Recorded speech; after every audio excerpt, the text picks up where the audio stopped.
Dag hoor. Bosman namens het bestuur. Oude Kooistra. Goeie. Het is toonsje 13 juli 2023. Abel Kooistra, de veroorman van de BBB, had met de FNP, het CDA en de ChristenUnie een akkoord bereikt om van de komende 4 jaar de provincie Friesland te besturen. Joet is de officiële presentatie in Vurtgem. Joet, een heugelijke dag van BBB, CDA, FNP en de ChristenUnie.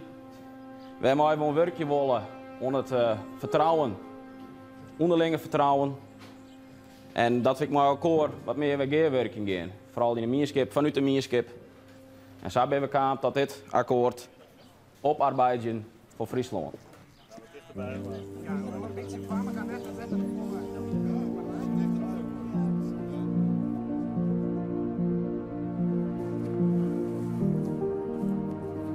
In het voorjaar van 2023 wordt de boer-burgerbeweging bij de steerteverkiezings in alle provincies vierwaai de grootste partij.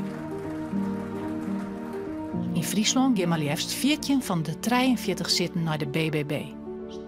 De meesten van haar zijn boer. Maar ik burgers die denken dat het platteland de slag om de ronde verliest als we net uitjoggen. Als Elsenier stemt, Boert stemt. Gewone mensen van de praktijk, zowat alle 14 zonder enige politieke ondervinding. Waar ben ze? Wat druilt haar? Waar zit de pine? En wat is haar dream? Na jaren van boerenprotesten kan ze nou haar stempel op het beleid drukken. Nou, hier sta ik dan. Wie is hier dat ooit tocht? Wat doggen ze maar die macht? Maar ik, wat veroort er maar de BBB on het roer? Friesland ook volgt de Frieske BBB'ers het eerste jaar op het voor haar onbekende terrein van de politiek. Maar hege verwachtings en grote plannen gaan ze het avontuur on. Sweet Caroline, oh oh oh, it's never seemed so good. I've been inclined to believe there never was.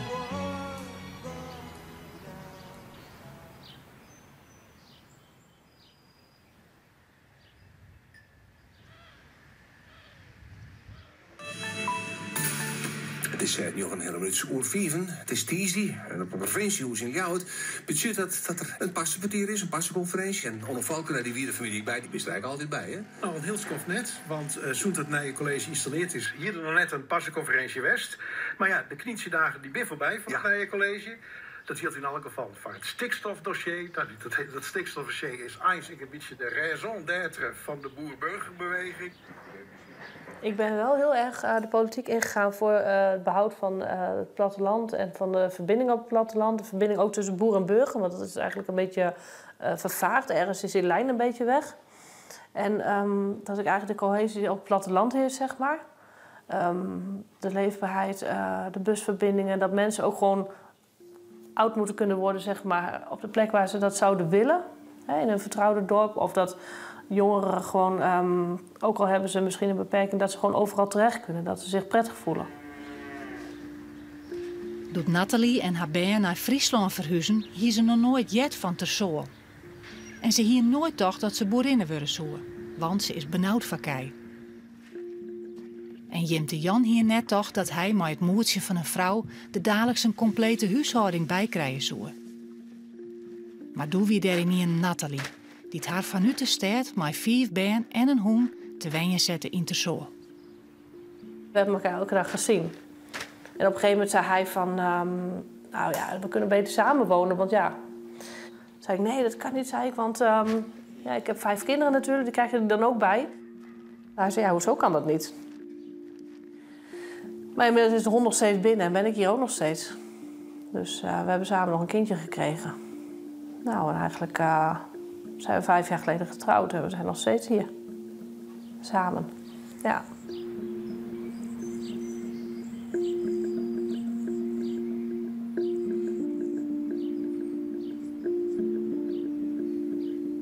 Goedemorgen, mooi dat we binnen. Ik ga gewoon eerst 20 minuten, maar die straf dat momentan. Ik zit er. Nee, Ja. Ja, simpel nat. Nou, heb je ingewikkeld genoeg. Ja. Nou ja, we gaan vanmorgen natuurlijk. We hadden nog werken met de krantenkappen van de oppositie. Dat ziet ik rond te komen. En dat was vooral uw spelen rugje op PvdA. En die cultuurmoosjes, daar had PvdA en VVD. Had ik in de vorige periode gewoon met vol verstaan instemd. Nou, en dat mag wel zijn verklaren dat ze nou weer omdraaien willen. En of dat wel financieel verantwoord is. En dan hopen wij dat onze moosjes die we inzien en maaien zien het al helling in. En dat dat het geval is, dat zou betekenen dat wij dan een versneld woonplan krijgen. Dat daar aan de slag gaat. Dat wij kernenergieonderzoeking gaan. Als dat mogelijk is, dat we het meenemen kunnen in de energietransitie. Dat wij de pasmelders sneller legaliseren kunnen, of voorrang verlenen kunnen, maar stikstofruimte. Dat wordt goed dus insteek. En ik hoop dat we BBB dat binnenhouden kunnen. En... Ja, maar bij die eigen verhaal door. Wij ben ik een met een grootste hammer, dus... Ja, dat zou ik het net zeggen, maar... Ja, nee, maar inderdaad, wij willen het wel positief houden. Waar gaan de kant op, ja? Op het provinciehuis stiert een pittige discussie aan te komen over de begrutting. De vuurdoop van de BBB. De oppositie is op zijn zacht zijn net gelukkig met het voornemen van het nieuwe college om te bezuinigen op cultuur. Waarom sluit de begrutting van 2024? Eerder hebben wij als BBB al mooi om dat wij schrokken binnen van de financiële situatie van de provincie. Dit is net bepaald rooskleurig te nemen. Er is te lang structureel op de vetpad liggen en zou het nou lijken binnen in 2031 voor het eerst reërsivers in te boeken. Wij maken echt zwaar een oor de structurele bezuiniging op cultuur. Wat voort is in deze sector komt net weer rond. Van cultuur is zijn, als er een investeerders komt, wat we waarom, maar als er landelijk heel binnen herrie was, dan mag als provincie zelf onder lot staan. Dit is de eerlijke boodschap. Inderdaad, het is net leuk. Ik Else Frieske inwender Goudenbergen beloofd won, maar dat kan niet. Voorzitter, ik neem echt afstand dat dit beloven van Goudenbergen is. Dit is de financiering die de cultuursector van ons Hoornhaarwijs opgebouwd had. Dat je dat vergelijkje met Goudenbergen, dan snap je echt net wat er vorige week inbracht is. Ik kan dat gewoon net begrijpen. Ja, voorzitter, nou werden we weggedraaid. Ik beloof, ik vergelijk net iets met Goudenbergen, maar het is de eerlijke boodschap. Dit is de financiële werkelijkheid. Maar wij gaan de hele tijd hoe deze discussie van bol of net in het 6 miljoen, daar worden we van. Met de cultuursector, ik word van. We moeten vooruit zijn. We moeten net de hele tijd elkaar uit de sleet halen, want dat begint te spelen. Ik verlies het altijd mijn voetbalwedstrijd. Daarmee het tegenstander, ik wil je wil winnen van het tegenstander. Maar het mooie van voetbal is, tenminste daar zeker altijd in, is dat na het fluitje naar elkaar een hooi aan kunnen. Is een leuke wedstrijd en succes verder. En daar elkaar weer een hooi aan. En het mooiste is dat je na het tijd nog maar elkaar een drankje drinken kan en dan hoe de wedstrijd herkennen. En dat is hier wel in de stad nog wel een aardig gelukkig. Maar juist weer dat even net zo natuurlijk. Omdat het wat een vuilere wedstrijd op een gegeven moment. En ik zeg net dat de hele oppositie dat die, maar wel bepaalde hoeken waar.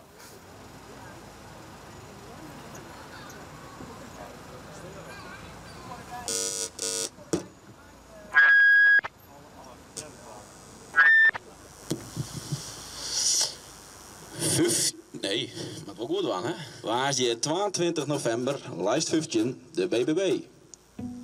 Voor iedere dag BB beter. Het is heel november. De Tweede Kamerverkiezings komen eraan staan. En de BBB'ers hoop je ik daar goed poort aan de grond te krijgen. Tijd voor actie. Oh, dat is een boekje, die deed je met, hè? Ja, die had ik nog in de avond. Land op BBB-bal nu, wie zaait zal oogsten. Ik ken maar uit de Bijbel gewoon. Ik weet dat ik in de Bijbel net uit mijn Holland. Maar... Goed, maak je al een flyer om ieder? Nee, die stem ik net. Oké, nou. Ik vind hem wel aardig, hè? Maar ik stem het net. Dan wel blondbal? Ja, altijd. Oké, dank u wel. Dank je. Ja. Oh, de BBB, ja. Goedemorgen. Stem op 22 november op lijst 15, BBB. Alle dagen beter. En dat is Auke Taltema. Zit op lijst 50 van de BBB. Zit op plak 50 van de BBB, lijst 15. Ik ben hier helemaal voor van je. Want ik bedoel, je vindt me aan het betiet, ben mam eruit, tot naakt sta. En wat je hem oppakken kennen, mama naar de taal letten. Nee. Maar je pakt het al een over. Nou, dan ja, nee, geen probleem. Ik dacht wel eens mee kopen. Met alles separantie. Ja, die vrouw die wordt given bij, hè, dus het blaast er even een beetje uit.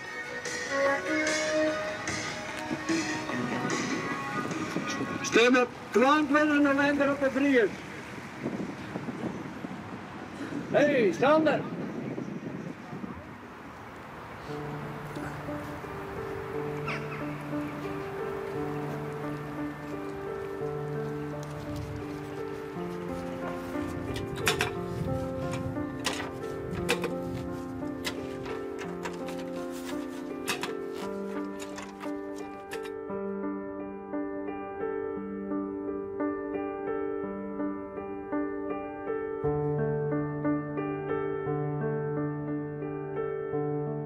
Ik ben niet standaard, never a dull moment. En daarmee geef ik binnen de fractie, of binnen de fractievergadering, of ook binnen de statenvergadering, geef ik daar soms een extra kleurtje aan. En dat wordt wel gewaardeerd omdat ik wel netjes blijf.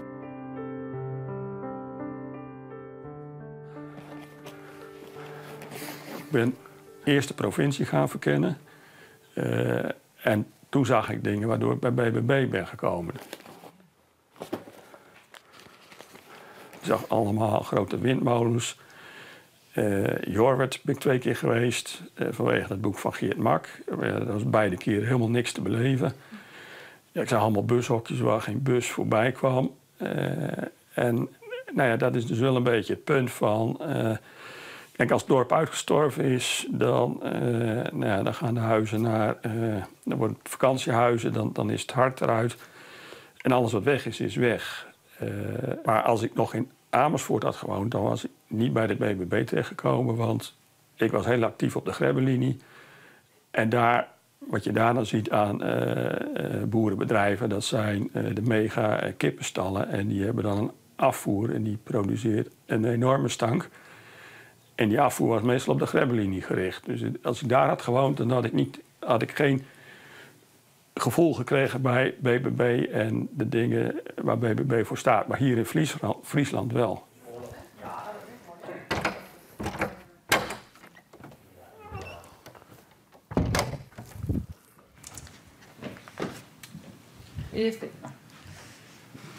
Ik vind het heel vervelend, en als we het dan toch hierover hebben in de grote fractie, Cor, dat jij echt iedereen van de infrastructuur hebt genegeerd hierbij. Hartstikke mooi hoor, dat je het allemaal weet. Maar je moet echt gaan overleggen, echt samenwerken. Ik heb niks toegezegd, ik heb niks beloofd. Je hebt al gereageerd na jaar 21 voordat je ook met iemand van ons had gedeeld. Van infrastructuur. Nee, maar kijk, als ik geappt word en gemaild en persoonlijk aangesproken... Hoe komt het dat jij persoonlijk aangesproken wordt op infra? Ja, dat moet je niet aan mij vragen. Je had gewoon eventjes moeten overleggen. Ja, maar kijk, politiek is het kwestie van... Ja, ik weet elkaar wat politiek is, maar ik wil gewoon graag dat als ik met jou op een dossier zit... of een dossier heb, dat je het overlegt. Dat is samenwerking. Als ik mensen op de gang tegenkom en die spreken me aan... dan kan ik niet doen alsof ik doof stond. Nee, maar het gaat mij om de mail die je afgestuurd hebt na jaar 21. Ik bedoel, we kunnen niet hard spelen. We kunnen ook zeggen, hey, leer ervan voor de volgende keer. Maar je gaat niet mij passeren of omdat ik een vrouw ben... want daar merk ik ook wel het verschil tussen. Daar heeft ook niks mee te maken. Daar voel ik me ook niet door aangesproken. Ja. Nee, maar het is ook goed dat het even ter tafel komt. En het is inderdaad een heel groot leerproces. Maar als je er een beetje van een afstandje denk ik wel dat we elke week wat stappen zetten. Maar duidelijk maken inderdaad van, we zijn net om bezuinigen. Dat maar wij goed duidelijk dat wordt maar we net nemen, want dat wil ik graag jaren dat we dat zeggen. Maar wij investeren gewoon naar raad of wat we investeren kunnen. Dan sluiten we nou echt de vergadering. Yes. Zo. Toch maken veel mensen zich zorgen over die natuur. Bijvoorbeeld luisteraar Gerritje die zegt... Caroline, waarom blijf je vasthouden dat de natuur er goed bij staat? Al die bramen die alles overwoekeren. Er wordt steeds gezegd, de natuur staat op instorten. Laatst is ook een onderzoek uitgekomen over bramen. Dat bramen eigenlijk helemaal niet zo slecht zijn voor de natuur. Brandnetels bijvoorbeeld. En ze zijn niet slecht, maar ze zijn een teken dat er veel stikstof is neergekomen. Ja, zeker. Maar brandnetel is wel een bakermat voor 400 insecten en vlindersoorten. Dus het is niet een plantje wat helemaal niks doet voor de natuur. Nee, maar dus die planten zijn niet slecht. Ze zijn alleen een uiting van dat er veel stikstof neer is gekomen. Zeker. En daar moeten we dus ook naar kijken. Als de natuur niet divers genoeg is...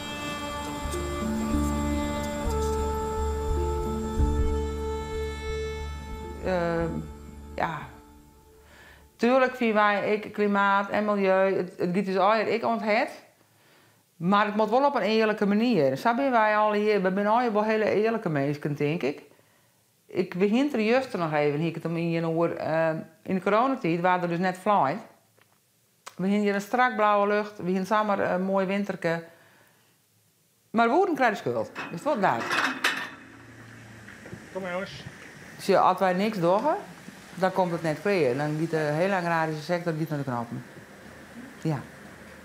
Dat is het doel van bijvoorbeeld partijen als de Partij voor de Dieren. Die hebben in hun eigen programma's staan dat de intensieve veehouderij moet het lonen nu. Dat was ook gewoon net. En dat doen ze wel heel stapsgewijs en zo. Maar als je dan niks doet, nou, in dit geval nog BBB... dan gaat zij steeds een stapje verder. Ik ben de jongste uit een gezin van Sammen. Hikken en tuin in Nijlanden. Dat is iets waar ik het dus kan bal en snit zien. Dus mijn die is er nog, die is 98 inmiddels. Die wen het nog steeds. Daar ben ik dus de mantelzorger van. Nou, dat weet ik. Even een blomke. Hoe weer het? Goed? Ja, nou. Mooi. Mooi dat ze het weet. Kom maar. Hier zit een puntje. Zo, ja. Uit en oost aan. Oh, prachtig. Kinderen naaien, als erop is, kinderen wel naaien batterijen. Ja, dit is het naaiste. Djuke Hamem, Wietske Bakker-Veninga. Brocht het naar de gemeenterie en werd ik nog schreeuwster van Frieske romans. Die ambitie om hogerop te komen, verwachtte ze ook van haar baan. Ik ben altijd bij huis. Dus men weer toen al een soort voort, die wil zich heel graag ontwikkelen. Die kans is dus nooit echt hand, maar een huishouding en een opgroeiende pleet. Dus zij is begonnen te schreeuwen. Ze heeft een soort boeken geschreven en ze ziet in de gemeente.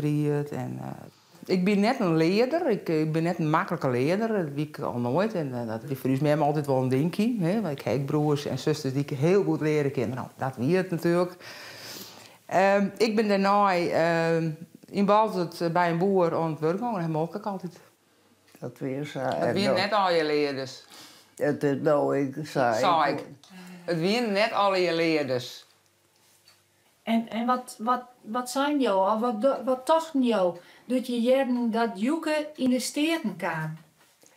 Ja, wat ik dacht, ik kende dat wel, want dat weer nou wat. Dat was het eerste wat mensen me zei, kist u dat wel? Toen zei ik, waarom zou ik dat net kennen? Nou ja, dat wie volle heger als gemeentebestuur bijvoorbeeld. Het is wel heel goed dat er uw soorten erin zitten. Ze is een nieuwe partij en ik heb verzeld mijn dochter stemmen, dat gewoon niet hoor. Maar ik heb mijn hele leven CDA gestemd. Maar nou ben ik dan maar mooi geworden. Ja. Geweldig vind ik het. Op het provinciehuis gaat de vergadering over de begrutting verder. De oppositie viel haar boeten spul zet.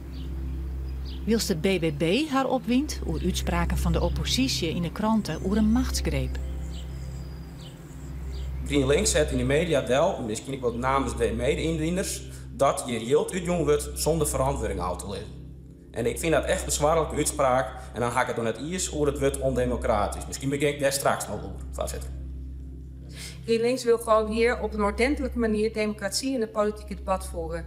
Al die verschillende taken kunnen wij op dit moment met deze begroting in de hand niet uitvoeren. Daar heb ik een groot probleem mee en ik kan me niet voorstellen dat ook de coalitiepartijen, alle 43 statenleden, hier wel of niet aanwezig, dat die daar niet ook een groot probleem mee hebben.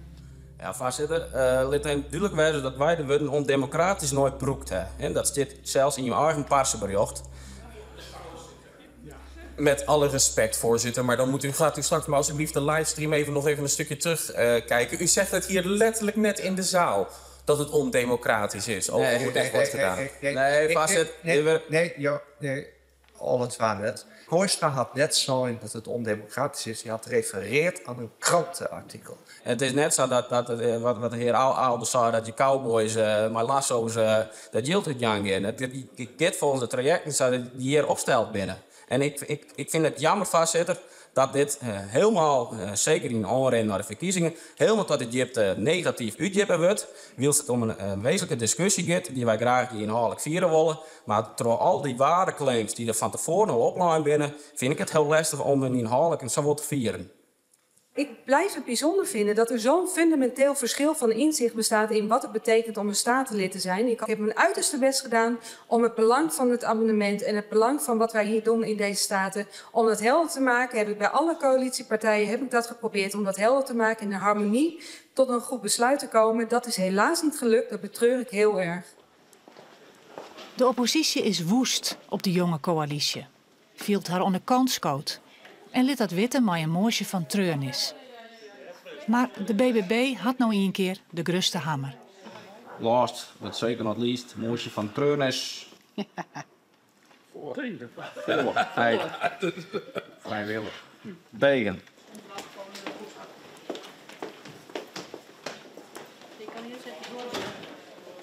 Dat een moosje van treurnis. Dat is niet dat stemt, ja. Binnen jochentje leden van PS vaststonden voor deze moosje, maar 23 binnen de optie is moosjes verworpen. Nou, ik ben altijd wel even gefrustreerd, ja.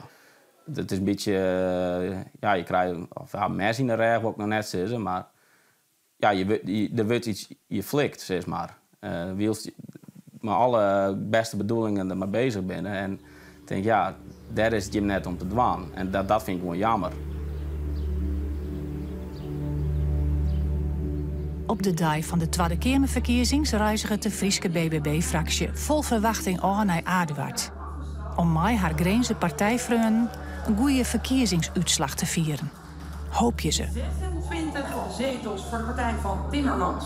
Maar dan, de partij van Geert Wilders, PVV, 17 zetels had hij. We zagen hem groeien afgelopen dagen in de peilingen. En kijkt u dus mee van 17 naar... En ik zeg jullie, Nederland, de kiezer heeft vanavond gesproken. De kiezer heeft gezegd, we zijn het zat, we zijn het spuugzat en wij willen. En daar gaan wij voor zorgen dat die Nederlander weer op één komt te staan. We hopen natuurlijk op meer, dat is weer. Maar we komen van 1 zetel af en we gaan nou naar zo'n, of misschien ik nog ietsje meer of minder, dat maar wij zien nog. Ja, je hebt in de peilingen ik wel 20 toen, dus dat is het ik. Maar ja, dat zijn peilingen, dus daar heb je geen behalve voor. Iedereen is moe. Maar als je deel heeft op laten, waar had ik niet? Wat wil ik nou nog meer? Ja, 20 en dan. Rustig aan. Goed beginnen, goede basis mee. En over 4 jaar staan we op 20. Rustig.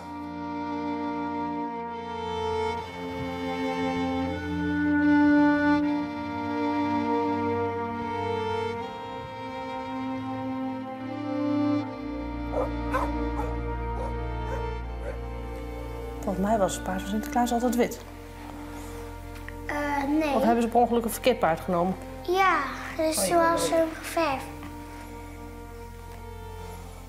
Ik werd zo opgevangen in deze gemeenschap. Ik werd zo opgevangen eigenlijk door de buren, bij school, de ouders van school. Eigenlijk zo warm ontvangen. Dat ik dacht, ja, dit moet blijven. Dit moet mensen die... Ik heb mij in de stad bijvoorbeeld wel eens eenzaam gevoeld. Ja, je woonde in een huis en eigenlijk, je zag soms de buren dagenlang niet. En nou, dat is hier helemaal niet aan de orde. En ik zou dit de mensen in de stad ook eigenlijk wel gunnen.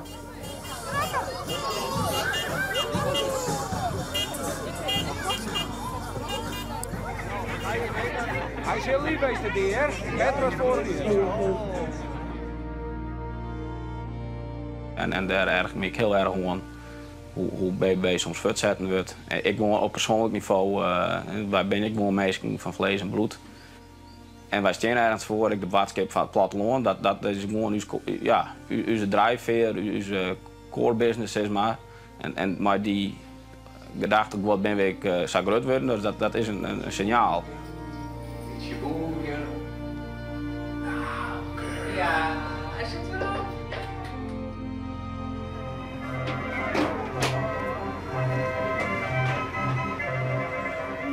Wij worden wel eens vreemd van de Big Agro. En er zijn grote partijen die BBB groot maken. Je hebt denk alleen maar onder boeren, de burgers doet je niks, de natuur doet je hem helemaal niks. Dan krijgen wij helemaal anti-natuur binnen.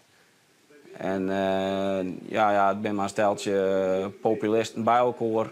Nou ja, we voor extreem brugs uitmaken.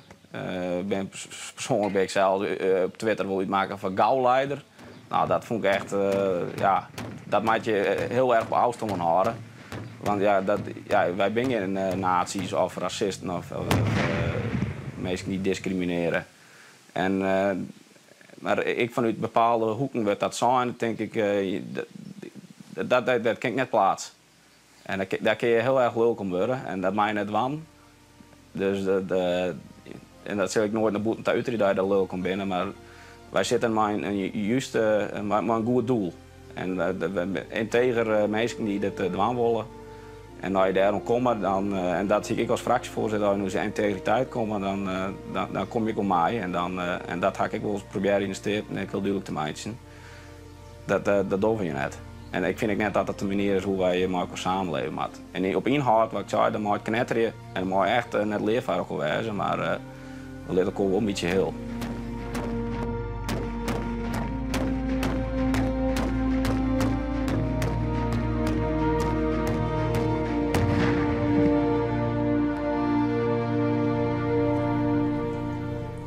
Van de Griffie. Ook als een prachtige koperen bus. De loorspelling.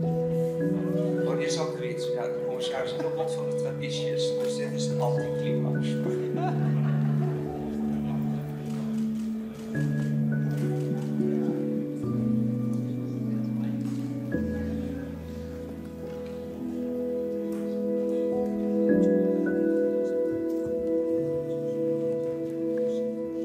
Van eerst maar.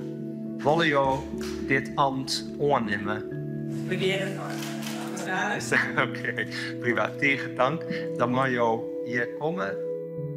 Ik ben al een simmer, dus hij kan afslag nemen. En zo viel dat wel wat. Van het moederschip, mijn Caroline, die vaart nog mooi rustig terug.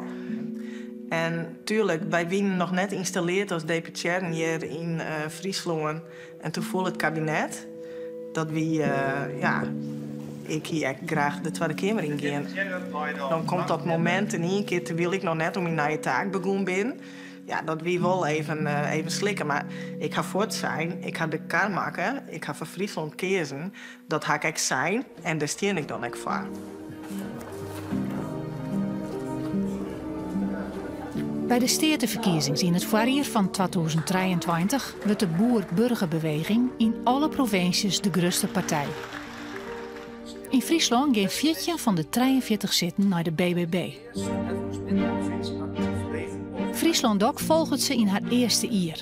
Wil weten waar dit binnen, wat ze willen en wat dat wij komt. En wat veroordeelt er in Friesland, nou de BBB de koers bepaalt. Het begon via Wierlien met boerenprotesten. Nu hebben ze zelfs de laaien in handen. 14 mensen, voor het eerst in de politiek, met grote ambities. Zelfs oer de grenzen heen. die BBB. Ich übersetze das mal, Bauern- und Bürgerbewegung. Maar één duidelijk doel voor eigen. Stiepen voor het platteland. En het boerenbelang stiert altijd voorop. Maar dat betekent ook dat ze voor andere zaken die ze net zo belangrijk vinden, minder geld door hebben. Ik ga ook natuurlijk zien hoe dit leeft. Net alleen investeert, maar zeker ook vooral dit boeten. En dus zeggen we dat de BBB nou zelfs ook te maken krijgt met weerstaan. Maar willen ze daar wel naar harkje?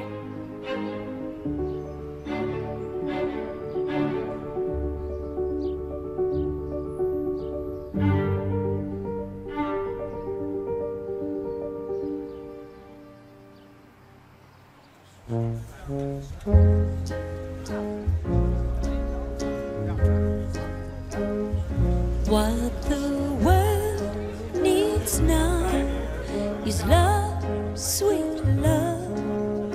It's the only thing that there's just too little of.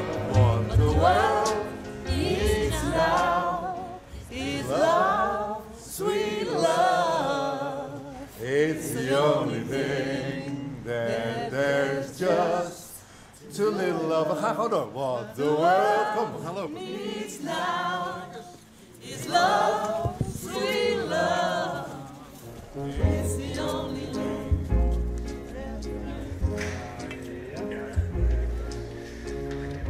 Het is 14 februari, Valentijnsdag, maar joert een dag van protest. Omdat het college onder onviering van BBB-deputaire Femke Wiersma het tassijne jild van Rijnbogenbeleid werd inloeken wil. Goed. Friesland. Regenboogprovincie, maar geen actief beleid, heb ik begrepen. Nou, intern hebben wij wel actief beleid en dat blijven we ook. We blijven ook een regenboogprovincie. Als het gaat om beleid voor de regenbooggemeenschap, dan is dat in principe een taak die bij de gemeente thuis hoort.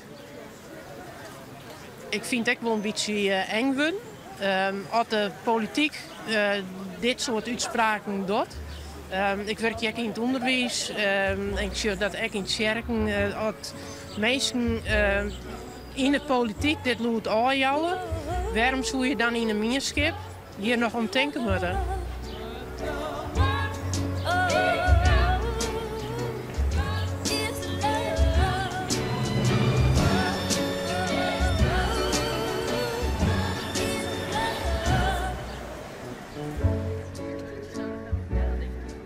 Dit is die portefeuille? Ja, dat is mijn portefeuille. Maar Deborah is nog wat verder. Ik heb in de familie een hele grote mensen die lid zijn van die gemeenschap. Van de LGBT-gemeenschap. Dus het is een beetje een precair onderwerp bij mij in de familie. Ik heb gevraagd aan mijn band, want ik heb een dochter die zei, nou, wij hoeven net zoveel belangstelling. Dat maakt helemaal net, daar hoef ik geen centen in.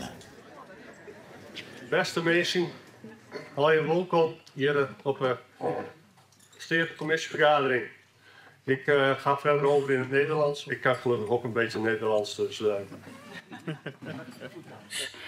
Het doet ons verdriet en pijn als ouders als onze prachtige, slimme, lieve dochter op straat loopt met haar vriendin en uitgescholden wordt voor vieze flikker.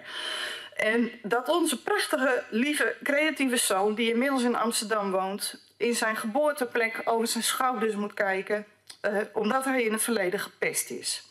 En we kennen als vaders en moeders van Friesland veel van dit soort verhalen. Al sinds klein mannetje, Liets Mansje, wordt er vaak tegen mij gezegd: ik vind het zo mooi hè, dat zo'n donker mannetje als jij zo goed Fries praten kan. Tot op de dag van vandaag ben ik blij en trots dat ik in deze provincie op mag groeien. En dat ik in deze provincie de vrijheid en de veiligheid heb mogen voelen om de beste en de puurste versie van mezelf naar boven te halen. Ja, dan gaan we weer verder. Dan ook nog eerst het woordje aan Phyllis Diamond. Ja. Nou, laat ik het zelf maar uitspreken. Mijn naam is Curvelicious Diamond. Ik ben fulltime drag queen, artiest en influencer op social media. Ik wil heel graag een persoonlijk verhaal delen. Ik ben op mijn toast uit de kast kwam. Ik zit op het Lauwers College in Boekenpost. Ik ga net een makkelijke tijd houden. In die tijd, wie acceptatie, daar nog net echt. Ik ben vers, bonombiem en in sleen, klapt, schopt van de fiets af, in het wetter treun. En waarom? Waarom wie ik degene die iedereen pakken moest? Als band op school daar echt om uitsluiten worden, dat vind ik wel heel erg. Ja. Dat is gewoon in die tienerjaren verhoort er al zo volle. Maar als die zelf ontdekken en dat is dan toch nog... Nou, dat eigenlijk net kan op school, zeg maar, dat vind ik wel heel erg, ja.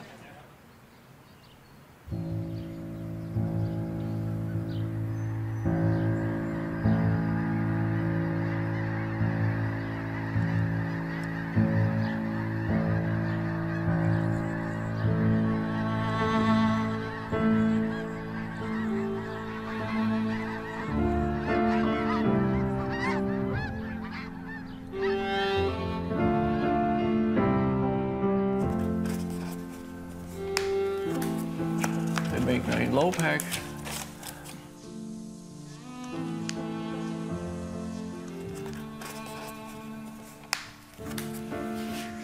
Bij mijn zuster. En dit wie mijn oom Piet, dat wie de broer waar die zei heel lang mee werken had ik jaren. Het waren beide maar lietse mansjes. En dat dus in het warp in de bijnaam. Mijn heid wie dan Douke. En mijn omke dat wie dan die zweette nog wel eens wat. Dus daar was er ook wat mee plegen. Maar dat, nou, maar ze niet wezen de bijnamen van de Lietse Brothers. De Lietse Brothers? Ja.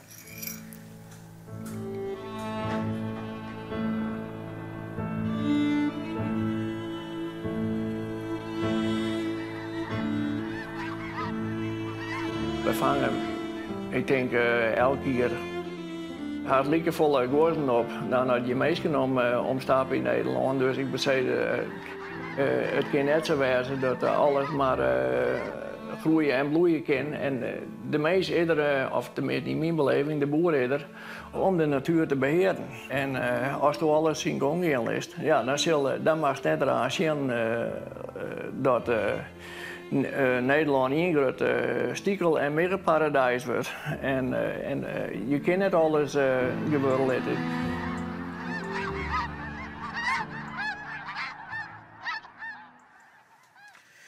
Glanzenbeleid voor de komende 10 jaar. Wat ik altijd moeilijk vind, bij zo'n trainingje, zeg maar eens, dat je dus iets vinden moet. Dit krijg je dat bedeeld, dat je misschien wel net achterstaan ergens. Maar dat moet je dan wel op dat moment even aan de kant zetten. Dat moet je dan wel vinden. Dus dat ja, vind ik altijd lastig. Welk scenario moest ook? Scenario hier. Hè? Iedereen last het zelf maar op. En daar ben wij als boeren heel goed in. Het viel weer op de skate. Vanmiddag stiert het Gwoze-debat op de agenda van Provinciale Steden. In een rollenspel oefen je ze alvast om klaar te wezen voor de discussie. Dit is Sander Bauma van de Dierenpartij. En, ik beschouw dit onderwerp met argusogen. Het is, de gans is een beschermd dier. Het is een overwinteraar, dus de gans gaat vanzelf wel weer weg. Ik weet net dat je wel eens in het natuurgebied komen, maar dan kun je ook zien, je stroof daar maakt iets op de piek, die daar stappen. Dus daar zal wat ook gebeuren moeten, want de natuurgebieden, die lijden hieronder. Ik vind gewoon de Partij van de Dieren, die slaat het plan mis. Ja. Ja, moet ik je mezelf herhalen? Ja. Zonder te lachen, hoor. Bloedserieus. Ja, wat is je vraag? Mijn vraag is gewoon, jouw stelling klopt het net. Dat vind ik een vraag. Ik vraag jou hoe het de Partij voor de Dieren voor eigen om de ganzenpopulatie, de ganzenpopulatie die we op dit moment hebben in deze provincie, om die te bekostigen. We zijn tot de volgende oplossing gekomen, is dat er zijn 100 vrijwilligers die hebben zich opgegeven. En die gaan met de Rainbow gaan ze naar Nova Zembla en die gaan daar ganzen eieren schudden. Dat zal de populatie enorm kunnen beperken. Ik denk wel dat die vrijwilligers even certificeerd zijn, maar en even een cursus haaien prikken horen maken. Want dan denk ik gewoon dat ze misschien de haaien wil prikken, maar dat die goede pieken er nog uitkomen.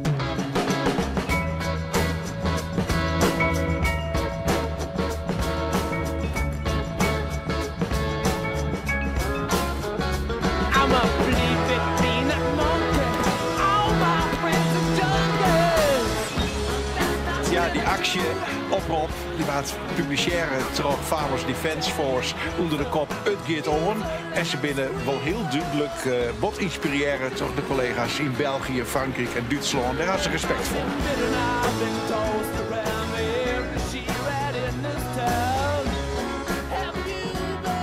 Het is net van niks dat wij hier zitten, hè, BBB zijn. Dus het onvrede, ja, is die hele politieke beweging goed zingen natuurlijk. Dus wat dat betreft is het... Daarvan zit ik hier. Wel klaar. Wij hebben IJsselon in de stad. Hè. We zijn op een gegeven moment dat de mensen net naar de boerderij te komen, dan gaan wij naar de mensen daar.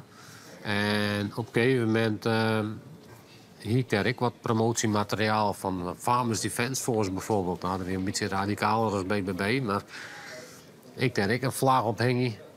Ja, en toen kreeg ik ook reacties van klanten. Van dat je hem dit doet en dan komen wij net weer. Oh, nou. Dus, en dat is tevens een grens die ik bereikt hier. Van je kan alles wel vertellen, maar denk erom, wat ons kost het die klanten. Maar best nou ik minder radicaal echt worden van binnen? Of in die hart nog wel? Ja, in mijn hart nog wel, ja. Maar fijn, nee, daar bereik je niks mooi. Dus, ja.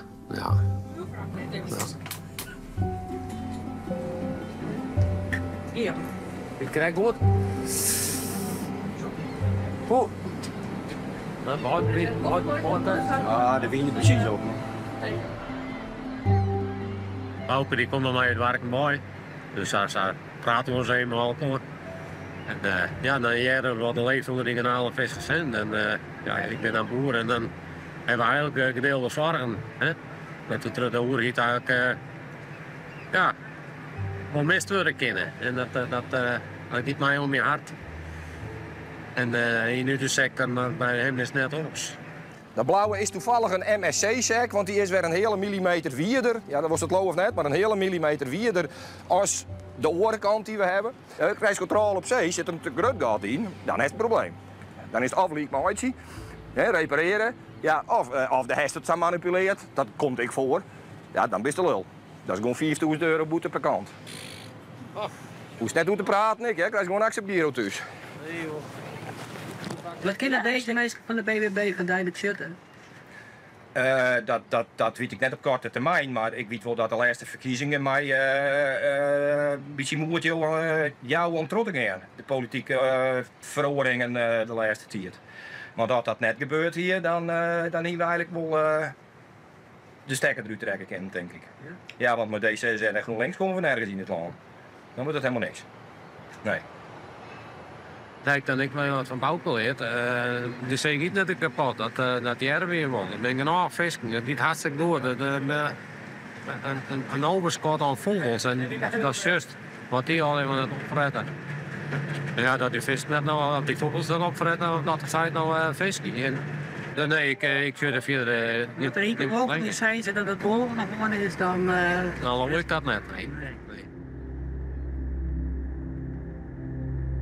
Daar gaan wij over praten met Louise Vet. Ze is emeritus hoogleraar ecologie aan de Wageningen Universiteit. Ja, onze biodiversiteit is in de afgelopen 50 jaar met 60% afgenomen. Waarom is het zo'n probleem? Die ecosystemen die moeten het hebben van een diversiteit. Want die natuur die werkt heel erg aan risicospreiding. En die samenhang met al die kleine verbindingen, die maakt het systeem zo robuust, zo krachtig. Dus dat geeft veel als je nou soorten verliest, ja, dan stort dat systeem eigenlijk in. Wat zijn dan momenteel de belangrijkste factoren die afname van biodiversiteit veroorzaken? Een hele grote is veranderd landgebruik door hele intensieve agrarische sector. Dat is in Nederland natuurlijk ook al heel sterk, maar ook wereldwijd is de landbouw wel heel erg verantwoordelijk voor verlies aan biodiversiteit. Maar niet alleen de landbouw, het is ook de verstedelijking, de ruimte die wij als mensen innemen. Dus de verstening, de verstedelijking, de infrastructuur, overal. Oh, hallo. Ah, goeie. Hoi, Sipke.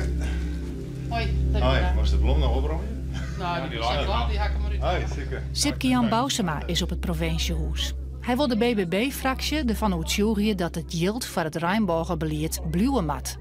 Abel en Deborah gaan met hem in peteer. Waar ik die vergadering had, zeg maar, bijeenkomst, beeldvormingcommissie. Die wil je een emotioneel verhaal natuurlijk. Er komen insprekers. Dus het signaal is wel heel duidelijk vanuit de regenboog manuscript. En daar heb ik wel eens mijn Femke gehoord, die moet het wel haar heel erg aan hoe dat nou samen moeten te kamer is. Want het wordt heel erg op de persoon spelen van het is een soort van Femke. Ik snap wel dat het heel keel doorkomt, maar je neemt net vanuit het college zelf het besluit. Dat is altijd een gezamenlijk besluit geweest. En dit is wat ik net al zei, dit is een heel gevoelig thema. Wat Aibel scheuren en vielen. En als je zegt van we gaan inderdaad actief beleid op maken, dat kan een keuze wijzen. Maar je direct geldt structureel een kop niet. En wat we nu doen is, we gaan van het spaargeld, zeg maar, van de reserve, we geven nog 2 jaar dan. Hè, mocht je dat willen, ga je dan actief het beleid maken, maar dan houdt het straks weer op. En dan komt de discussie waar hebben we dat geld weer bij. Ja, maar ik vind het zo'n gekke discussie. Kijk, ik ben net, je doet dan maar iemand, ik ben net van de financiële zaken van de provincie. Wat ik wil weten is dat het al tas zijn is, dat het allokeerd is. En nu ga je over €50.000 een peteer met mij van, ja, ik zit aan de spaar, ik zit nou aan mijn spaar, het zat aan mijn spaar. Dat vind ik echt heel raar. Waarom ga je dan aan het begin of de goed rekening mee horen? Want je kon weten dat het hartstikke gevoelig lijkt. Waarom is dat in het begin net gewoon, dit is tas zijn, goed rekening mee horen? Dat is nou de vraag die ik krijg van daar stelde is van. Je wilde dit al weten? Nee, maar dit is aan het begin van het hele traject. Ik wil zeggen van, weet wel dat dit natuurlijk geld is. Ja, we weten toch 2 hier. Ja. We weten dat. Dus we kunnen er erop houden. We weten dat het hier is. Ja, maar dan hier, en dat vind ik wel, je hier net rekening mee houden dat dit scenario is wat me valt, dat het gebeuren zou. En los zijn van de hele communicatie daar weer.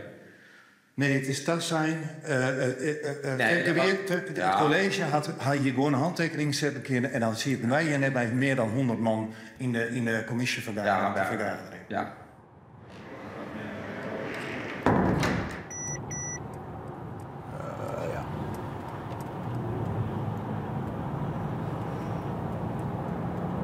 We zijn hier uitgenodigd tot Noord-Rijn-Westfaal en Oost-Friesland. Dat is dan de agrarische, de LTO-kant van Duitsland, zeg maar.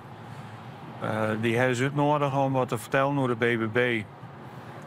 En ja, dat heeft natuurlijk de nieuwsgierigheid van alle Europese landen wel wat.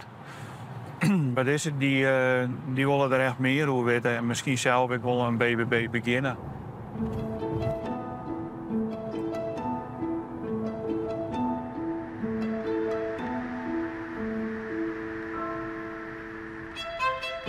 Die BBB, ich übersetze das mal, Bauern- und Bürgerbewegung. Ich darf heute Abend begrüßen Frau Fraukje de Jong-Krapp, Herrn Toim de Jong, Frau Elke Volkerts und Herrn Freek Abmar. Herzlich willkommen bei uns in Gütersloh.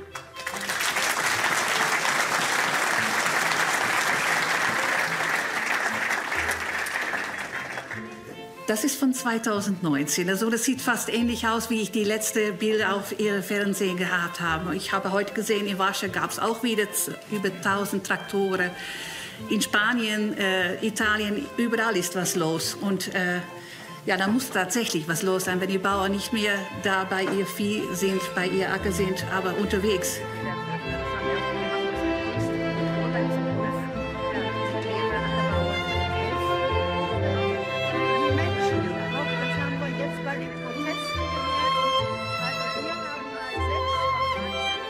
Wir haben das Gefühl, dass die Politik viel zu weit von uns weg ist, von der Basis viel zu weit weg ist. Das fängt in den Bundesrepublik, eben bei uns im Bundestag an und geht dann noch deutlich höher bis in die EU. Wir sind ja so der Meinung, die EU ist so weit weg, die weiß gar nicht mehr, was bei uns passiert, macht aber Regelungen, die uns direkt betreffen. Und das macht verdrossen, wenn man da meint, da hat man keine Handhabe mehr, mit denen kann man nicht mehr reden.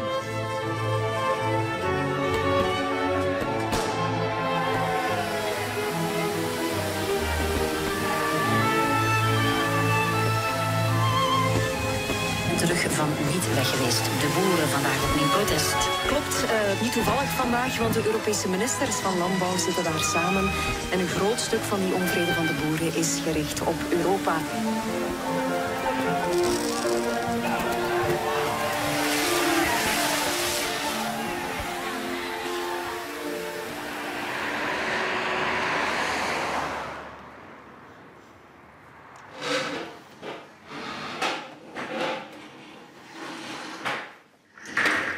Ik denk rond de 26 dat de jood komen. Misschien ietsjes minder omdat ze weten dat Jim komen. Ik hoop het net. Maar rond de 26 en dan... nee, niet hoeft net. En ik moet dan regelen dat zij de koffie krijgen. En nou die weer zo op bier en frisdrank. En hier hebben we de frituur. Dus die zet ik nou ook vast aan. En dan kunnen mensen een snackje bestellen. Voor Ursula, haar man Dirk, is de Damclub alle vretejoen in Oosterhoula zijn verste loopke. Dit dorpslibben, maar eens Dirk, wie voor Ursula reden om bij de BBB te gaan. Het is een Lietsemeerskip en dan merk je hoe belangrijk het is dat dingen in stand houden worden op het platteland. Ja, dat vind ik gewoon heel wichtig. Nou, en zelf hebben we een pleats en ik vind dat er in de politiek ook dingen verhoren moeten. Dus dat moet oors en het ken ik oors. Ja, en dat is een reden dat ik me inzetten heb voor de politiek. Het damje is natuurlijk wel een traditie van vroeger uit. En ja, daar heeft de BBB wel wat mee en het dorpsgebeuren. Dat is zeker iets voor de BBB, de leefbaarheid op het platteland. En ik denk een groot gedeelte van wat je zit, het destijds zeker, maar de provinciaal en ik BBB stemt. Ja, dat... Hey Kees, pak je koffie? Ja, lekker. Oké.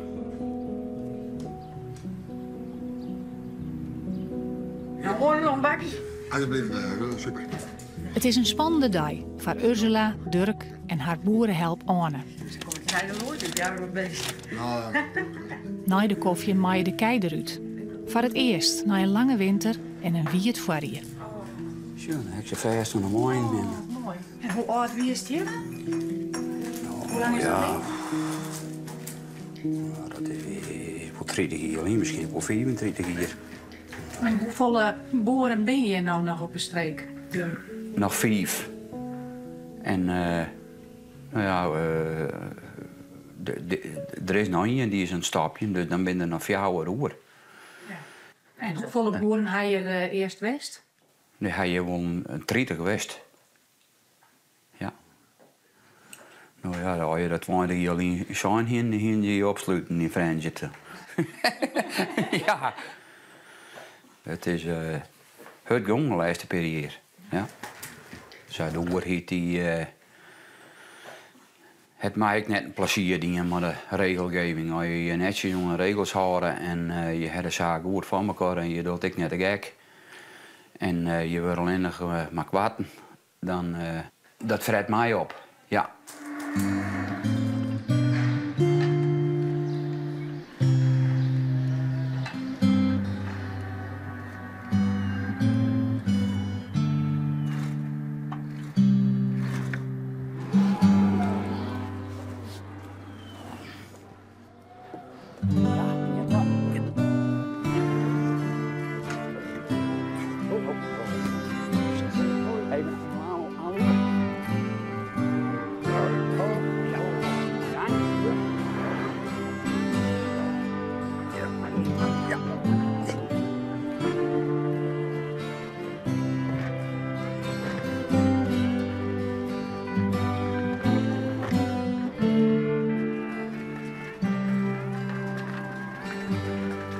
Dirk die is nu in 59, haar 60 en die is hier geboren.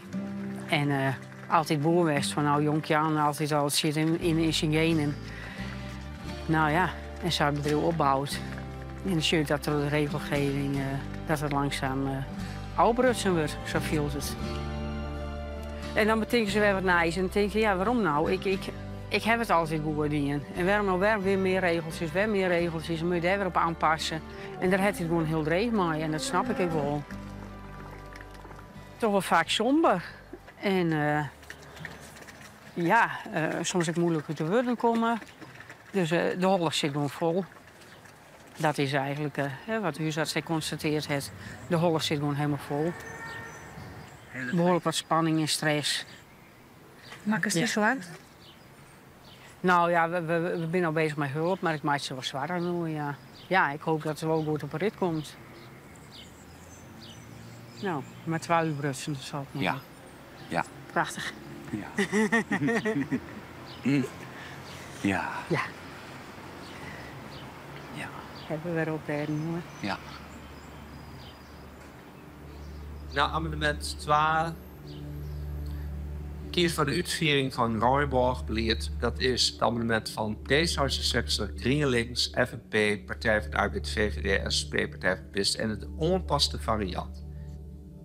Ja, er binnen 19 mensen voor dit amendement, maar 23 binnen erop zit. Het amendement is net ongenomen. Die solidariteit in Oekoor is heel groot.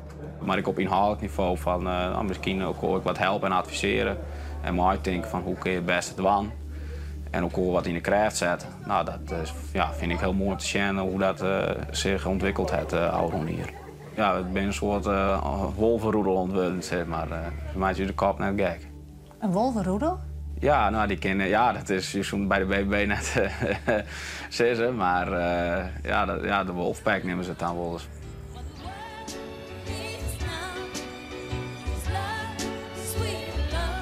Ja, nou ja, dit is een aderlating van de Rijnbooggemeenschap en iedereen die de Rijnbooggemeenschap steunt. De provincie liet nou een enorm gat achter en we zullen dat dempen en we zullen er iets van doen. Dus wij gaan terug. En dan maar zonder de steun op dit moment van de provincie. Maar hopelijk komen ze nog eens een keer tot zin, zal ik maar zeggen. Het laatste bit is je nog net hoe zijn.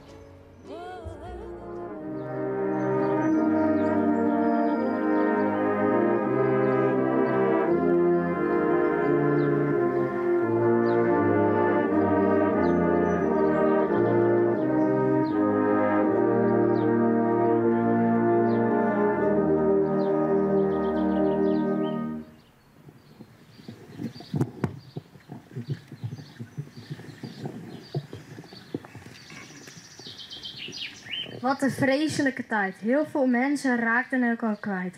Veel steden plat gebombardeerd, maar gelukkig hebben de Amerikanen, Canadezen en Engelsen de oorlog gekeerd. We leven nu in vrijheid. Ik ben dankbaar dat ik hier in ons mooie Nederland mij druk kan maken over bijvoorbeeld gasvelden in Groningen. Over de komst van de wolf. Oplopende prijzen in de supermarkt. Het stikstofprobleem. De snelheid van een wifi-netwerk. Een steemater die een kiwi-eitje opeet.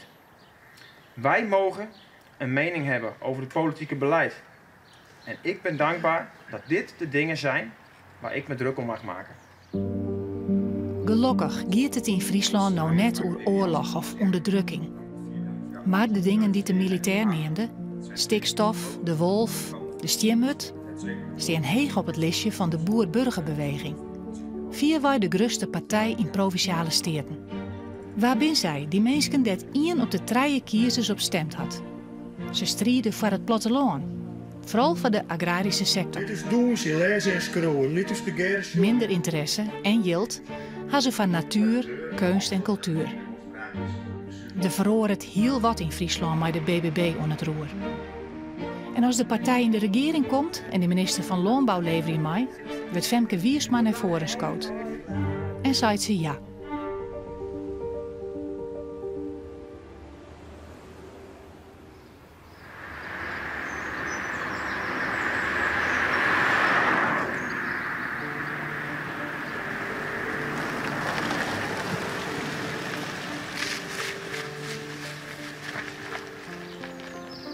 En zij is de orendeputaire van de BBB, Eke Volkerts. Mijn financiën en de Frieske taal in haar portefeuille. Maar het liefst riet ze sneus iedere betiet naar de pleats van een vreun om hem te helpen.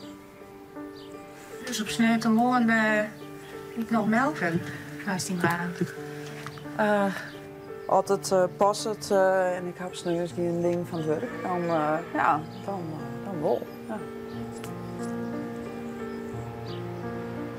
Nee, is een beetje lied. Ja. Dus dan versoepstrek zien. zien is mijn help moas betiert. Zoon van Femke en die mag heel graag melken. Een grote familie. Ja, een grote happy family, ja. Goedemorgen. Hoe is het?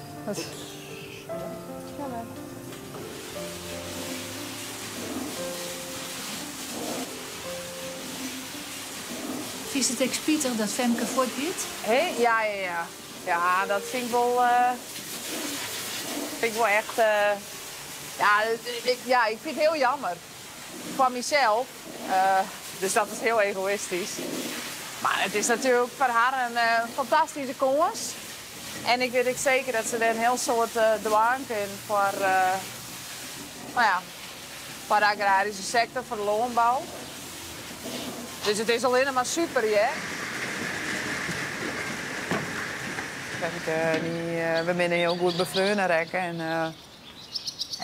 we gaan een heel soort wil op het werk. Maar ik ga een soort om haar. Ik kan wat sparren. En dat is nu natuurlijk alles. De vriendschap die bleef wel, dat wil ik niet doen. Maar het is wel... je show kon natuurlijk net meer elke dag. En dat is... dat is wel los. Ik hoop dat ze je dat waar gaan mij erin. Nou, ik moest er net om denken eigenlijk, maar... Slag erin, hè? Nee. Ja. Ach, hier.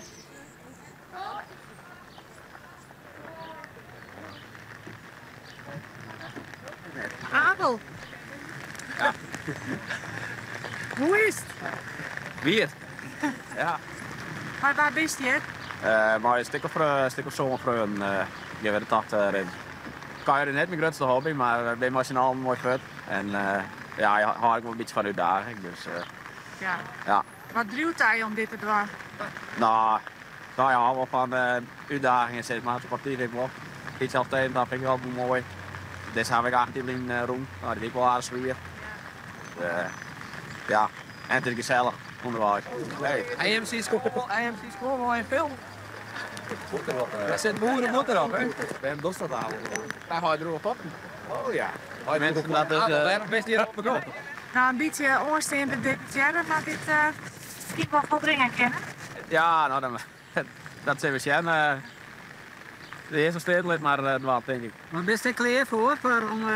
Ja, ze 4 keer werden kennen. Ik had de school wel aardig impregneerd met boter. Nee, maar ik bedoel voor als debuteren om een slag te krijgen. Nou, ik maak eerst maar gewoon dat proces erin nou eerst. Ik denk geen uitspraak. Maar zoals net nee? Ik denk het net, nee. Nee, succes. Ja, dank u wel.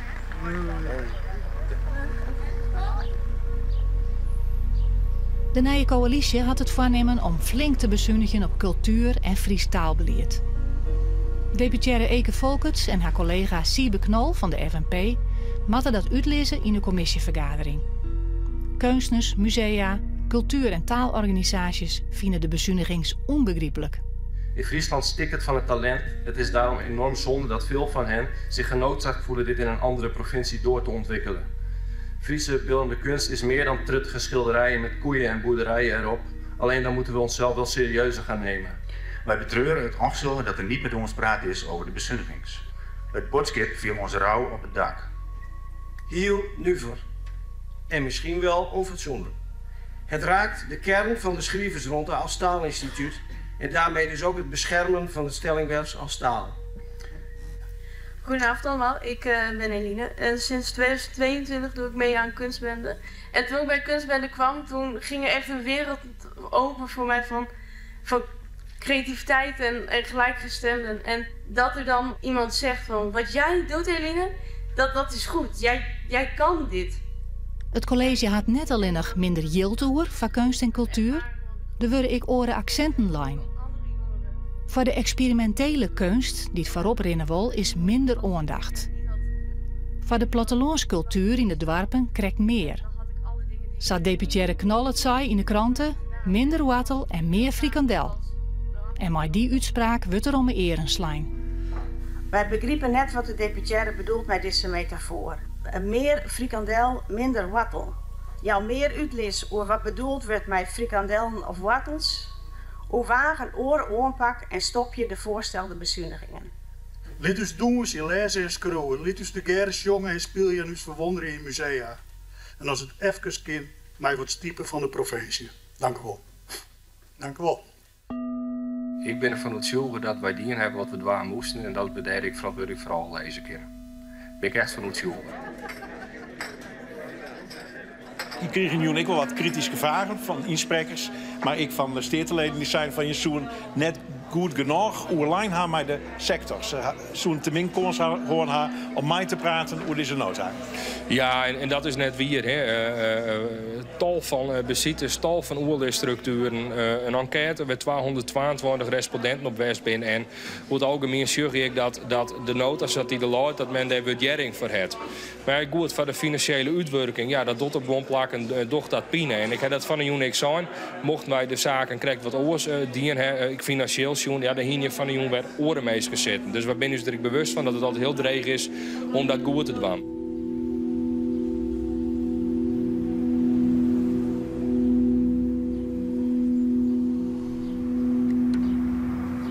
Jan is de jongste van Jacob en Klaske Porcius en groeide op Nautazaten bij Haskedieken. Een pleats vlak naast Natura 2000 gebied De Delen, midden in het Veengrijdegebied. Maar die beheinings op dit plak wil Jan de boerderij net oernemen. Dan heb ik uiteindelijk wel de keuze maken van ja, wil je jezelf 24 zo'n zo ontzettend daar je aan een bedrijf werd je best wel helemaal op dit moment negatief voor beloond worden vanuit de mierskip. Het meest belangrijke vind ik gewoon op dit moment natuurlijk dat mijn ouders een goed plak vinden in wat voor vorm dan ik. En zich op wat voor manier dan ik onderhouden kan. Dat is natuurlijk het meest belangrijke. En wat ik dan in wan, zit ik net heel soort oer in, dat ik heel eerlijk ben in die zin. Dat ik van mezelf wie dat ik me toch wel red. Jan is het jongste lid van de BBB-fractie. Voor hem weer de reden om de politiek in te gaan de situatie van zijn ouders. Zelf werkt Jan als IT'er bij de politie. En had daarnaast een houthandel bij zijn ouders op het heem. Die boerk hier nog, maar net lang meer. Nou ja, we hebben het oprommen omdat in feite wel onder voorbehoud, maar in feite is het bedrijf verkocht. Het hoofdzakelijk maar te krijgen dat we hier in het Veengrijdegebied al de boeren deel zitten. Ja, maar de onzekerheid die het project maar zich meebrengt, vinden wij dat we tot te min toekomstperspectief hebben om verder te gaan. Mijn huid is nu hier op 56. Het is net de bedoeling dat er nu al opgehouden is, zeg maar. Dus dat, maar goed, ja, nou zat het erin. En dan houdt het je wel op. Dat zei ze nog. Je zit gewoon in onmacht, je sleept je dan in een gebiedsproces, maar ik in de ganse problematiek. Je kan net zelf je eigen beleid vieren, dat je zegt van nou, die wet en regelgeving, dat Sam je wat, ik zal zelf het heft in eigen hand nemen. Dat kan natuurlijk net. Dus je moet je conformeren aan het beleid wat er is. En als je dat net aanstiert en je wil net machteloos wezen, nou dan natuurlijk, voor mij wie dat wel een van de belangrijkste keuzes om dan mezelf kandidaat te stellen destijds. Het is net voor het eerst dat de familie Porcius verhuizen mat. Jan zijn paak en Beppe waren jettiets dwongen om als boer voort te gaan uit Noord-Holland, vanwege de veengrijde problemen daar. Ze bedarden in Haskedieken, in de hoop dat ze hier definitief blijven konden. Later wordt de pleats oernomen door Jacob en Klaske, Jan zijn ouders. Paak en Beppe verhuizen even verderop naar het dorp. Maar dan, een verschrikkelijk ongeluk op 12 juni 2022. Die open oma die ging natuurlijk alle jetjes en zo nou wel goed bedelen, want ze waren gewoon hartstikke vitaal. Ik van hun leeftijd. 81 en bijna 84, 86 jaar oud. Maar op een van de jetjefeestjes op een Weberomreis, hoe de Auslutdik, sting de sluis, of de sluis hier bij Kornwijk Zand. Nou, en wie filevorming. Nou, en zij binnen netjes maar een autootje achter de file achteraan sluiten, zeg maar. En nou, kennelijk wie er een jonge man die vond op dat moment op Afsluitdijk belangrijker om op zijn telefoon te grinderen. Terwijl die een kilometer of 100, misschien wel 120 reed. Misschien ja, rond de 100 in ieder geval. En die is met zijn telefoon in de hand en gewoon vol op mijn opa en oma hun auto knalt. Dus daar ben ze verongelukken. Dus dat die wel, ja, dat is natuurlijk verschrikkelijk.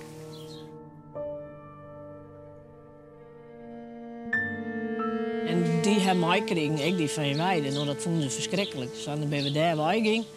En waar we daar op voet ging binnen, die vernatting en dat boel, dan versoepen ze hem jaren.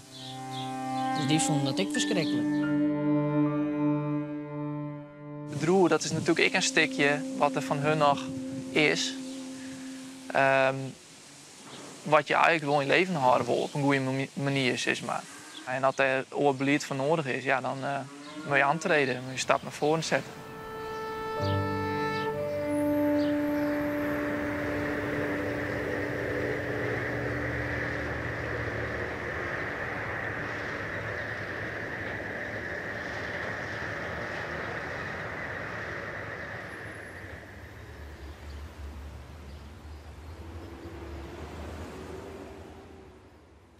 Goedenavond, Ad. Zijn we een beetje verstaanbaar?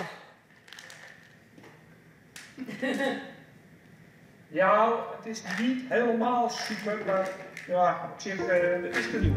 Oké. Nou, Femke Wiersma, minister van Landbouw, moet er een nieuwe deputaire komen. Maar waar?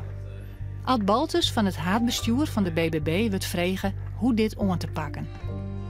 Want dat weten ze net goed en er is al haast bij. Ik heb een aantal aanmeldingen aan de fractie gekregen. Wij hebben als bestuur hebben ook daar een voorkeur in. Als wij nou zeggen, nou ja, we zijn het er niet helemaal mee eens of zo, dat zou ik me zo kunnen voorstellen. Kunnen we dan nog wel het daarover hebben, Ad? Dan gaat de vertrouwenscommissie kijken van hoe gaan we verder, weet je wel. En dan willen we zo snel mogelijk daarna de kandidaat presenteren. Dat voordat Femke richting Den Haag gaat en weer een nieuwe gedeputeerde zit.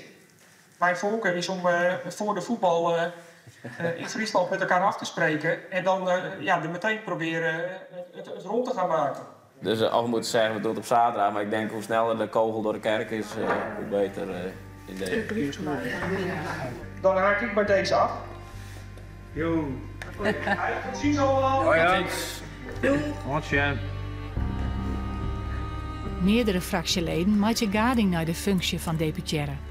Alleen nog Abel maakt het bekend dat hij erop solliciteerd had. Ik vind dat je hem daar als fractie rucht op de wierriet. Dat gewoon oude om tijd bij mij spelen had. Dan ga ik er een hele sneur hoe uit denk ik in Pieter erin. Dus ja, dat wil ik wel met hem delen. En we zien wel goed komt. Ik ga wel eens vaker onhandige dingen doen, zeker dan ik wel eens voor de grap. Als het net wordt, is het net beschadigd, hè? Nee, dat maakt gewoon bloed. Ja.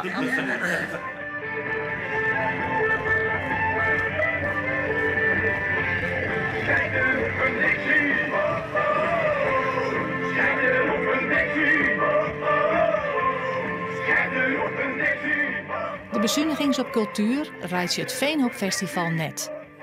Want dit krijgt geen subsidie. Het bedrijft hem zelfs. En juist dat spreekt deze beide deputairen op deze simmerjoen hier op werkbezitten samen. Een cultureel feest dat zijn eigen broek ophoudt. Daar zouden orenorganisaties nog wat van leren kunnen. En ik meer waardering voor haar kennen. Van plattelandscultuur. Sa deputaire knal jeder zei, minder wattel en meer frikandel.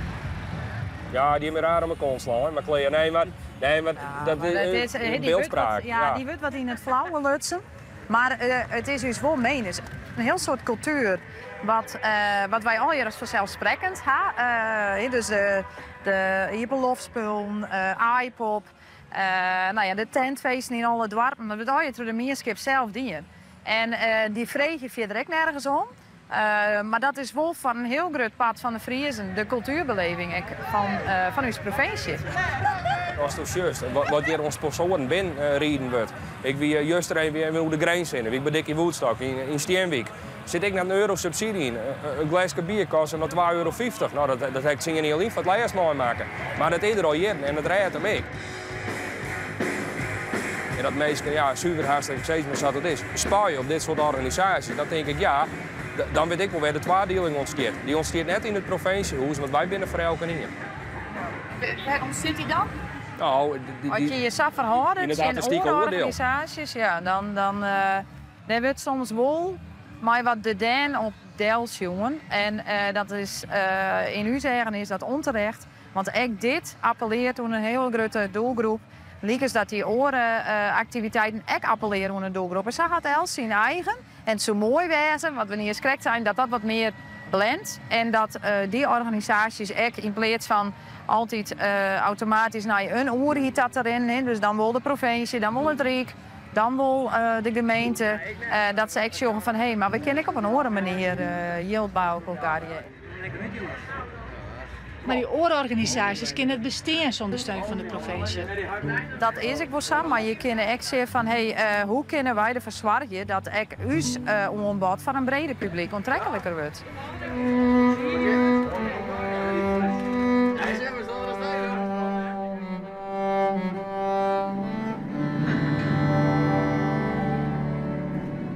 Skipper Gerben Boortsma vat een keppel pinken naar Cuba, een eiland bij Jennewoord. Het bin Harms in pinken die hij hier waaidje liet. Zo onderhoudt hij dit natuurgebied van het Frieske Geer. En maar hij in ruil het heer van het loon helje. Voor Harm is de natuur wat dat beheerd worden maar door boeren. En hoe de gevolgen van klimaatverandering en dat nevens ecologen de natuur op instwatten stiet, had hij zijn eigen ideeën. Ik geloof er niks van. Was ik afreden van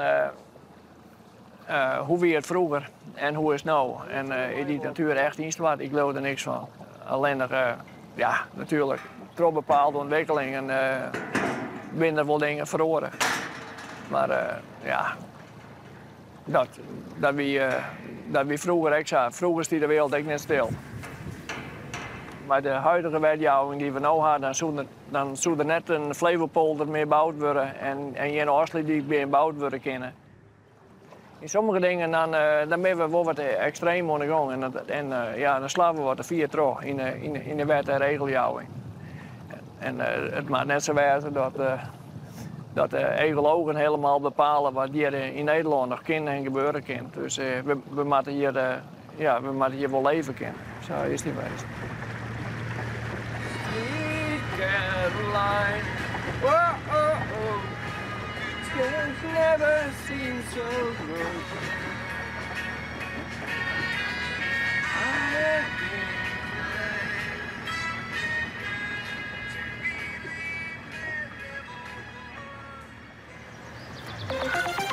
Zoals het er nu naar uitziet komen de nieuwe coalitiepartijen BBB en NSC voor het eerst ook in het Europees Parlement.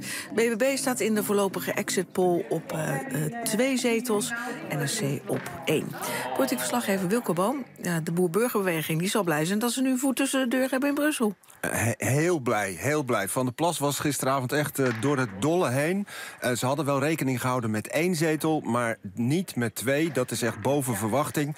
Ja, en ze hebben nu dus een vaste plek, een vooruitgeschoven post in Brussel, denken ze. En dat vinden ze nodig om het beleid om te buigen. Vooral als het gaat om klimaat, om stikstof en ook om migratie. Dat moet allemaal anders. Ja, en daar hopen ze nu dus echt invloed op te kunnen hebben dankzij die 2 zetels in dat Europees Parlement. Hoi Dirk.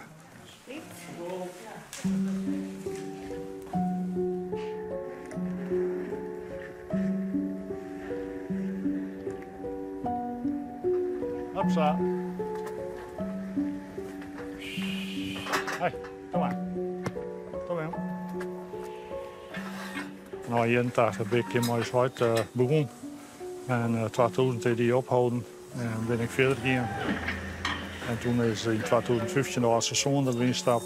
In 2018 is de dochter en schoonzoon erbij gestapt. En nu stap ik er van hier weer uit. En als je dan zorgen wat er stiert, waar je dag opbouwt, dan mooi snel, dan ga je toch wel wat van me komen maken en ik dat die jeugd nog verder kan. No? Want ging je gewoon bij die 120, 130 kijbelen en dan hier het al volle sponden dat misschien. Auke komt bij het CDA bij, is oerstap naar de BBB. Hij vielt hem daar thuis. Al is er het, eerlijk zijn, net altijd eens maar de gedachtegang van zijn nieuwe partij. Je moet de orde respecteren en daar heb ik wel eens een beetje moeite mee bij de BBB.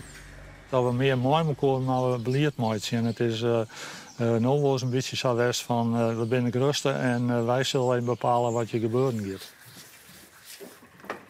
En ik vind net dat mag. Ik vind gewoon, maar ja, ik ben misschien wat een softie wat dat dan betreft. Ik raar word, maar ik wil graag meer mooi maken. En wat ik wel merk bij de mensen die we interviewd hebben, de boeren wil echt geen meter inleveren. Dat is echt wel een groot punt. Ja, nee, en dat snap ik. En dat vind ik dus bij, daar moest ik verschil van wennen om die gedachte. Ja. En daar heb ik moeite mee. Oh. Ja, serieus. Want wat ik krijg zei, in feite zei ik wat ik zei van die band, je moet daar zijn keuze maken. Want uiteindelijk had heel Nederland had nog haast nog 15.000 boeren binnen, of weet ik hoeveel. Had die bepalen hoe de rest van Nederland leven moet of dit of dat ging gewoon net. En ik denk als er maar een heel soort jongere boeren opraast, dat die een heel soort dezelfde gedachtegang hebben. Misschien dat wij hier wel net meer melken, maar dat we hier gas produceren voor de eiwitproductie voor de mensen. Of hennep voor de bouw. Ja, heb ik al onderzocht. Ja, wat is daar mis mee? No? Maar dit soort ideeën, dat kiest ook binnen de BBB gewoon, daar kun je hem gewoon nog hebben en daar... Nee? Nee, maar als het zo dan krijg ik voort en die haal ik altijd het heetste woord. Dus nee, daar ben ik heel voorzichtig mee. Mensen denken van bijvoorbeeld maar de landbouw mag belangrijk blijven en daar maar we net omkomen. Dan heb ik wel steeds van jongens, moet ik verder zien. En dat mis ik dan wel eens wat. Daar heb ik het dan wel eens, neem nou de lelielijn maar, dat is ook een hot item. Dat sommigen daar radicaal zeggen van nee, die moet er net komen. Dan denk ik van ja, maar we moeten wel verder zien. Als in Friesland, en dat zal misschien helemaal wel mooi vallen, misschien zie ik het helemaal verkeerd. Maar dat we hier jarmetierig en net meer leven kennen. En dat we misschien maar een lelielijn, dat we hier nog florissant de economie vieren kunnen. Ja, wat voor keus maakt je daarnaast? Hè?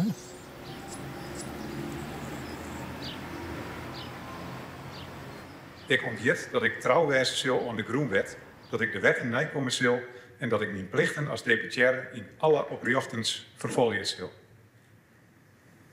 Dat verklaarde en ontjet ik. Van harte lokmeenschap.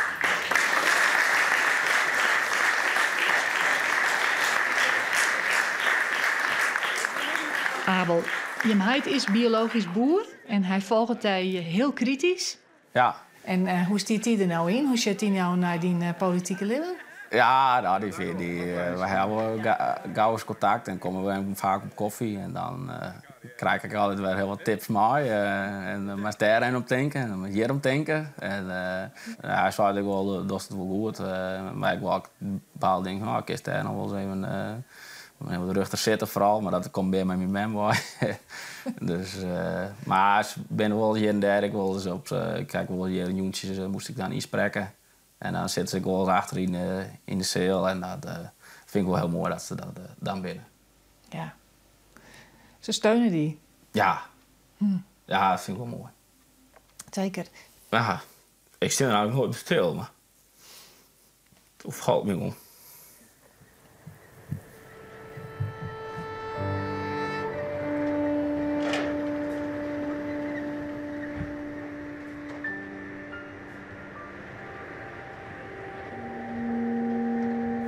En dan had je de plaats verkocht. Ja. En ja, ik kan me voorstellen dat dat heel naar is van jou. Ja, enerzijds wel, ja. Nou goed, het is niet alleen onder de druk van het veenwijnde gebeuren natuurlijk, maar we hebben ook te maken met de opvolging en persoonlijke omstandigheden. Waarvan je zegt van ja, er is meer in het leven. Dus Kan ik een opluchting wezen? dan kan het op een gegeven moment ook een opluchting wezen om een keer om te zeggen van nou, we gaan een andere weg inslaan.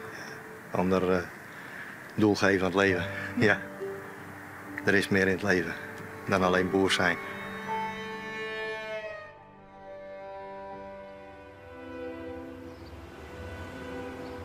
Kamp Femke Wiersma voor het eerst zien dat we in de winter van 2021 een beetje meer strijden in. Toen wie ze op campagne van de BBB en alle opiniepeilers zijn van dat wordt niks, die krijgen nooit een zit. En toen zei Femke Wiersma van ze verzinnen haar, we een heel soort stiepen op het platteland, wij zwaken voor een verrassing. Dat is nog maar een trein heel Jelien en nu is ze minister. Ja, en net dat dan net alleenig, maar het is nog net jaren had het plakvond in een geschiedenis, parlementaire geschiedenis, dat een partij van één zit in de Tweede Kamer bij de steerteverkiezings de grootste van het land worden is, maar Santjen zitten in de Eerste Kamer. En overal de grootste in 12 provincies. Dat is zo uniek is dat. Dus het kindverkeren had Bredero al een keer zijn en dit is sterk een voorbeeld van. 14 BBB'ers in de Frieske steden. Friesland dok roem ze mij, het hele eerste jaar. Waar ze kennen leert. We weten dat haar zorgen over de boerensector vaak te krijgen hebben met de eigen familie, het eigen heem. Er waait een oren wind terug Friesland, nou de BBB de grootste hammer had. En daar is net elke niet blied mee. En de stem van de natuur, wordt die eens wel jet? Het zou zeggen, ik wil hier van boven groen jaren. Het kind verkeren, zei Bredero. Niets die het ommers verst. En dat geldt ook voor de BBB.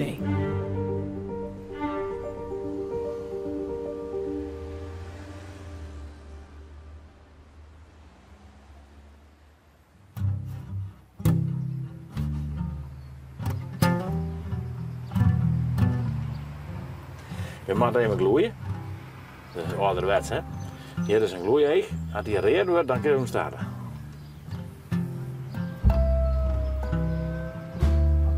Ja?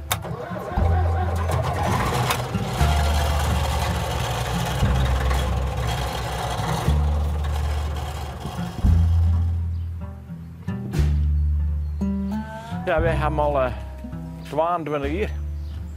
En toen heb ik er een bed in maken en een keuken en een wc. Hij wie erin, hè? Oh ja? Ja. En we hebben in 2020 gaan William en ik PS maken. Doe alles zelf, ja. Ja, ik ben van 1988 tot 2000 monteur, werkplaatschef. En daarna ben ik het onderwijs gegaan. En daar jou nog steeds les. In vrachtauto's en in personenauto's. Hier leidt een 4-cilinder, luchtgekoelde diesel in. En die had 100 pk. Oerne is de man van de energie bij de BBB. Het mooie is van deze auto's, ik heb er alles uit, Harry. Maar dat mag ik. Dan ken je erbij, hè? Je hebt geen last van klimaatschaamte. Absoluut niet. Nee, hè? Dus deze oude diesels, daar komt echt zwarte roet uit, hè? En dat slaat model heb ik geen les van. Maar die moderne diesels, ja, die stoten hele fijnstof uit. En dat is volle schadelijker voor mij. Dus daarom ben deze dingen volle minder schadelijk. Wat is de toekomst van de energie? Nou, wij moeten wel goed op onze aardbol passen. Dat is hartstikke logisch. Maar wel op een verstandige manier. In de toekomst moeten we toch op kernenergie draaien. Dat is de enige optie. Die wiebelstroom die we nu hebben, met die zonnepanelen en die windmolens, dan hebben we een hele grote stroom en dan hebben we geen stroom. En de netbeheerders kennen er geen kant meer op. En kernenergie, hoe is het voor die dan in Friesland? In Friesland, het mooiste zou zijn om je treien van die Lietse SMR-centrales deel te zetten. Kerncentrales? Kerncentrales, dat zijn SMR-centrales, dat zijn hele litsen. En die centrales, die worden gemaakt door Rolls-Royce, die zit al 50 jaar in de onderzeeërs. Maar hebben we daar hier ervaring mee dan? In de wereld ben er al een paar die proefdraaien, ja. Maar net in Nederland? Nee, in Nederland net, nee. Waar dan? Ik denk dat ze in China al draaien en in Rusland niet. Ja, want daar ben ze al verder dan wij zijn. Zie je, ben ze in de winter nog wat huiverig voor kernindustrie. Hè? De regering gaat nooit daar zijn dat ze ermee beginnen met grote centrales. Maar wij willen hier in Friesland echt het maatje voor de lidske. Die zijn hartstikke veilig. Daar kan geen ongeluk mee gebeuren, geen meltdown, geen rare ding, minder afval. Hoe komt het dat er zo volle vertrouwen in haast dat het alleen nog maar in China en Rusland is? Nou, ik ga me er wel gewoon in verdiepen hoe dat spul werkt. Hoe dan? Dus, de derde, terug heel veel over te lezen in de boeken en op te zieken. Ja, en kenners raadplegen. Hè?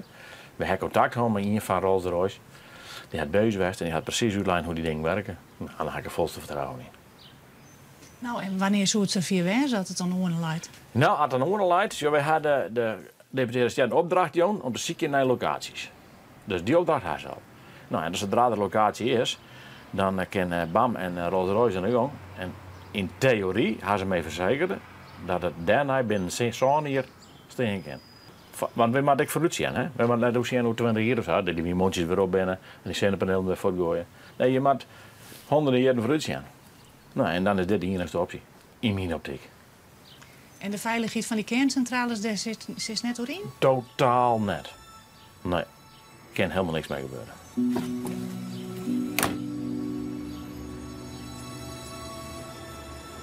De natuurdoelanalyse is natuurlijk wel de bouwstenen van het FPLG. En wij willen wel heel graag dat dat heel breed droegen wordt. Het moet net alleen door ecologen weerstand worden. Dat lijkt het dus gewoon net goed aan. College, wat het Duke liet een bom vallen in provinciale steden. De BBB wil ophouden met het FPLG, het Fries programma Landelijk Gebied. De opdracht om serieus werk te maken van natuurherstel. De BBB wil eraan, want als dit teruggaat, zal dit ten koste gaan van landbouwgroen. Maar met het aan de kant komen van het FPLG, rint Friesland ik 5 miljard euro rijksgeld mis. De orenpartijen biffen bjuster over dit voorstel. Wat wilt u nou eigenlijk? Wij snappen het niet, de gedeputeerde snapt het niet. Wat wilt u met deze motie bereiken? Is dit de duidelijkheid, en daar ben ik net mee geëindigd, is dit de duidelijkheid die u aan de gebiedsprocessen wil geven? Onbegrijpelijk. Ik hoop dat u dit ter harte wilt nemen. De vergadering wordt schorst. Duke zal de tekst van haar moonsje aanpassen matten, wil ze orenpartijen meekrijgen. Ja, dan best dan weer opnieuw. En Jochem Knol van GroenLinks had wel indruk maken bij de BBB. Hij is natuurlijk zo sterk betoogd, want dat vind ik nog zo. Maar daarmee wij ons net laten beangst klemmen van, oh, het er een, hè? Nee. Want daar ga je het zien, nu weer wel dingen. Ja, dat er mijn pensioen is. Dus ja. Oh, ja. Goed. We gaan al een kwartier. Stemming stipt nog iepen. En dan wordt er gestemd over de BBB-moosje om dat natuurherstelplan van tafel te krijgen. Ja, dus wat zul ik daar nou steeds, hè? Maar ik de 3 oren coalitiepartijen suggereert in het voorstel en stemmen Tjen. Ze lieten Duke vallen. Dat is toch ik hier wel omkomen zoen dat we wat discussie over gaan zoen. Maar ik ben wel van vertrouwen dat de coalitie dat we daarop bouwen kunnen. En dat blijkt dus ik net zo te weten. Dus dat is wel een punt. Ja. Een paar weken later krijgt de BBB doch zijn zin. De verdere ontwikkeling van het Fries programma Landelijk Gebied wordt stilzet.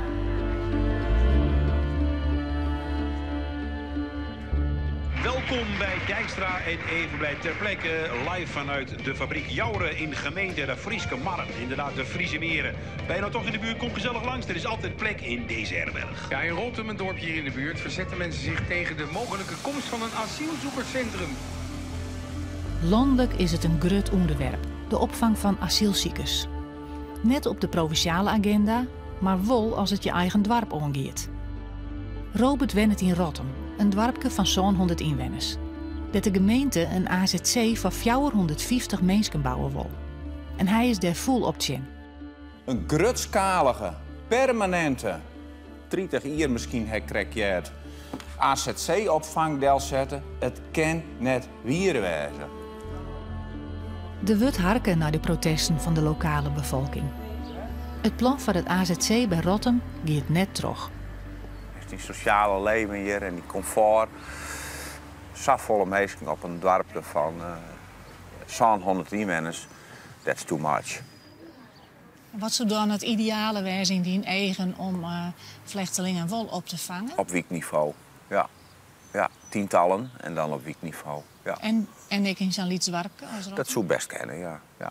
Zit dat wel bij de goede partij? Een partij die het op dit moment mooi een PVV in zee gaat? Ja, nou, ik vind van wel. Want je kunt dit kun je net creëren met de massa-immigratie die we nu hebben. Dat kan gewoon net. Daar moet een beperking aan gesteld worden. Ja, dan vind je wel dat er nou sprake is van massa-immigratie? Ja, ik vind het vies te volle, ja, absoluut. Ja. Ja. Maar er zitten ook een hele grote arbeidsmigranten bij, hè? Ja. Dat is minder een probleem. Ja. Ja. Dus als je kiezen maar tussen vluchtelingen en arbeidsmigranten, dan kies voor arbeidsmigranten. Ja, absoluut. Ja. Ja. Joet komt de fractie bij elkaar op de plaats van Vrouwtje en Teun de Jong aan de Oudebeeldiek. Ze zijn de jinnigste bouwboer van het spul en daarom krijgen de BBB'ers eerst een roenleiding van Teun. Dit is al je siepels, wat is dit? Ja, je siepels. Oh, je siepels.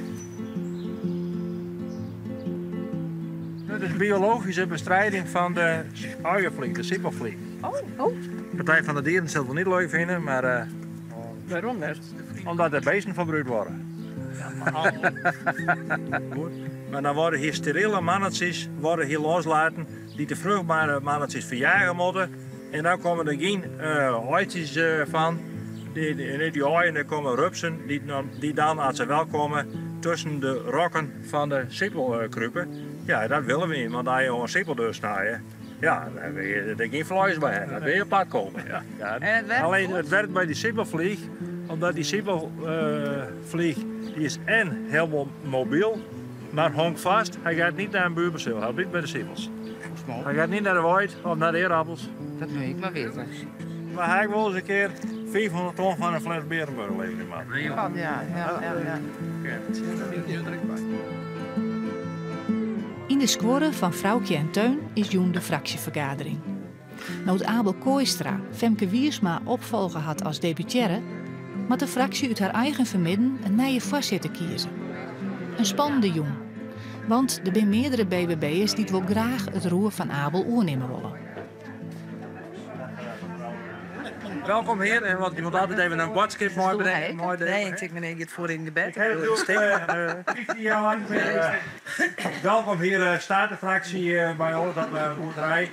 En wij doen ook altijd heel veel aan contact met de burger. En Vrouwtje heeft het concept bedacht om met kunst, slaatlui die van niks weten, met die dol ben op kunst naar de boerderij te lokken. En als ze in één keer binnen, dan geven wij ze wat mee.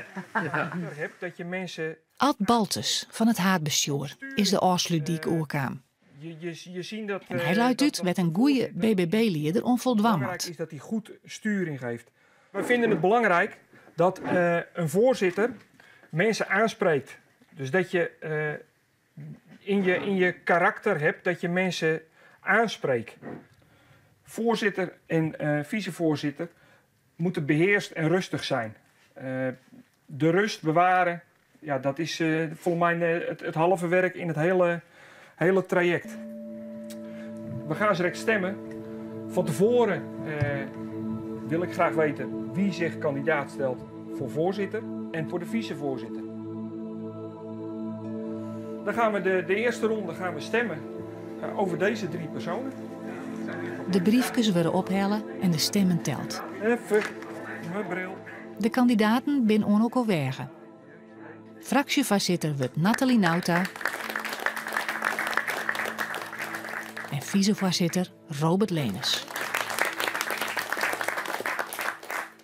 Bedankt, mensen.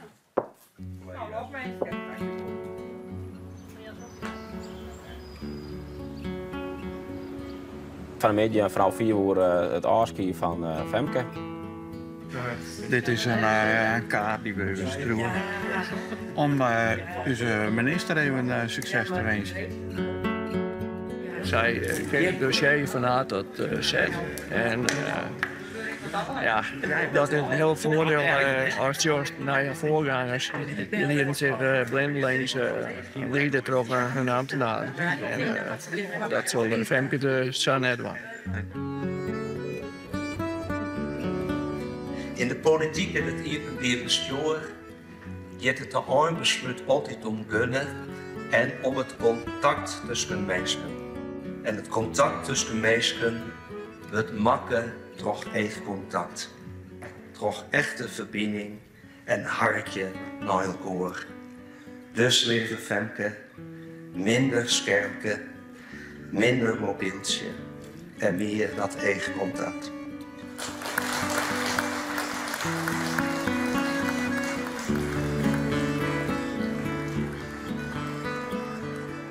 Wat zo'n je het in haar zezen willen? Nou, dat is wel een goeie. Ik heb in dit boek daar, waar wat boodschappen kunnen worden geschreven, heb ik aangegeven, veel succes in je nieuwe functie. Denk af en toe ook even aan de dieren. Zo heb ik het gedaan.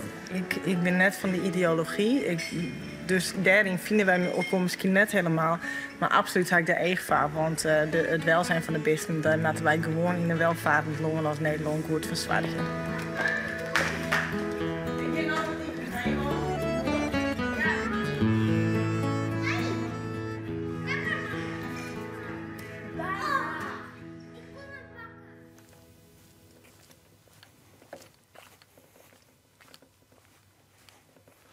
Dan denk ik dat wij toch dikker op moeten. Anders gaan we net naar de dunte.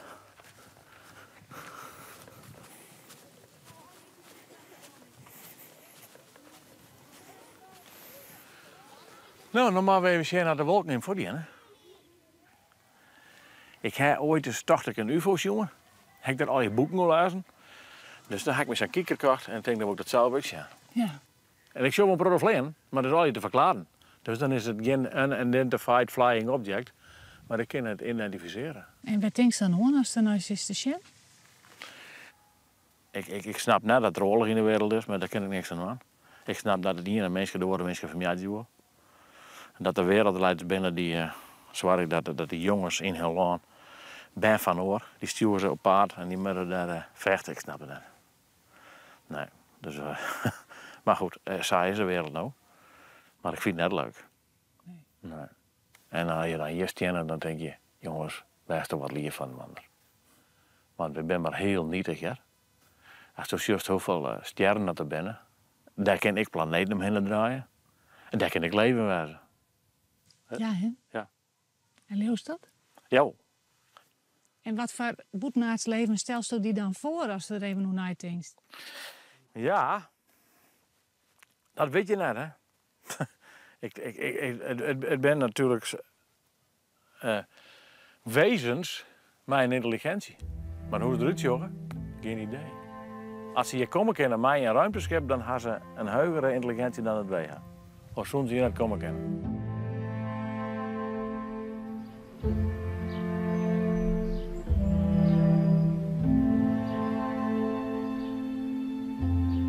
Ik ben een fruitkwekersdochter en dat blieft toch trekken. Dat is van alle fruit wat er is, dat moet verwerkt worden en inmaakt voor de winter. Leer me van een huid moet het losgaan van het steeltje. Anders ben je in die plukriep. Maar voor jam en voor chutney is dit beter, omdat het dan niet zo smotsig wordt. Als je het over vervuiling hebben en dan ga dan ook eerst bij jezelf na van wat wil ik? Wat wordt hier verbouwd? Wat is er lokaal? En wat haal je dan in het buitenland? Hey, dat is met siepels. Wij hebben hier nou de siepels naast huis staan. Maar ja, dan lees je in de winkel uit Nieuw-Zeeland weg. Daar wien ik me echt heel erg over op. En dan stel ik daar straks hier ons product weer de vergist erin. Wij hebben dat thuis ook in de tijd met maakt. En ja, ik snap dat niet. Hoe kwetsbaar je als boer binnen? En de psychische need die dat brengen kan, had vrouwtje in haar jeugd zelfs meemaken. Haar heid koert leven net meer om. We wisten wel dat hij het heel zwaar had. Maar dat krijgt nooit echt... tenminste, wij kregen geen toegang tot hem op dat soort momenten. Dan waren hij echt zo ver voor dat we... Ja, volgens mij met hem heel lang geholpen, maar dat hij op plastic ook niet meer kon. Ja, dat op je jeugd en zo had dat toch wel invloed. En zeker het onbekende. Dat is het niet benoemen. Dat deed je niet. De voordeur ging dicht en dan was het zoals het is.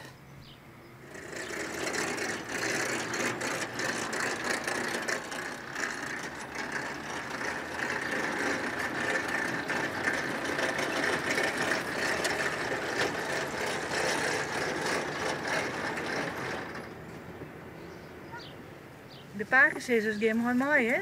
Ja, die moeten spelenderwijs wat leren. En dan kan... kijk, ik ben ook niet 24 meer, dus op enig moment dan moet die jonge generatie het erover nemen. Hij moest niet het lava op die andere reugen gooien, want dat is een ander ras. Straks gooien die appels erop en dan hebben ze de anders. En Teun, wat vind je van de kritiek die soms uit de maatschappij komt op het verbouwen van jerpels en de gewasbeschermingsmiddels? Nou, dan moeten mensen die er kritiek op hebben, die moeten het zelf maar eens proberen op hun tuin. Dan komen ze erachter weer om wat het doet. Het is hetzelfde als je dat alle even verbieden wil. Het is hetzelfde als je zegt, wij willen als mensen geen medicijn meer gebruiken. Ik raad altijd aan iedereen die er kritiek op heeft, begin een eigen volkstuin. Dan weet je precies wat het daarin houdt. Meestal was het dan wel andere, komen ze een andere mening. Ja, want als je eigen op eigen tuin en de helft van je oogst verrot, dan is het nog te gauw hoor. Als wij niks meer doen kunnen, dan haast van het jaar geen appelhoogst had. Nou, vraag maar in Ierland hoe dat in anders zit. Dan willen ze die graag uitleggen wat er dan gebeurt. Maar binnen die middels ik net een probleem? Want als er nou mogelijk een verband is tussen het broeken van glyfosaat en de ziekte van Parkinson bij het lieks? Ja, is dat wel zo? Dat is nog nooit bewezen, 100% bewezen dat het ervan komt. En wij kennen geen enkele boer die Parkinson heeft.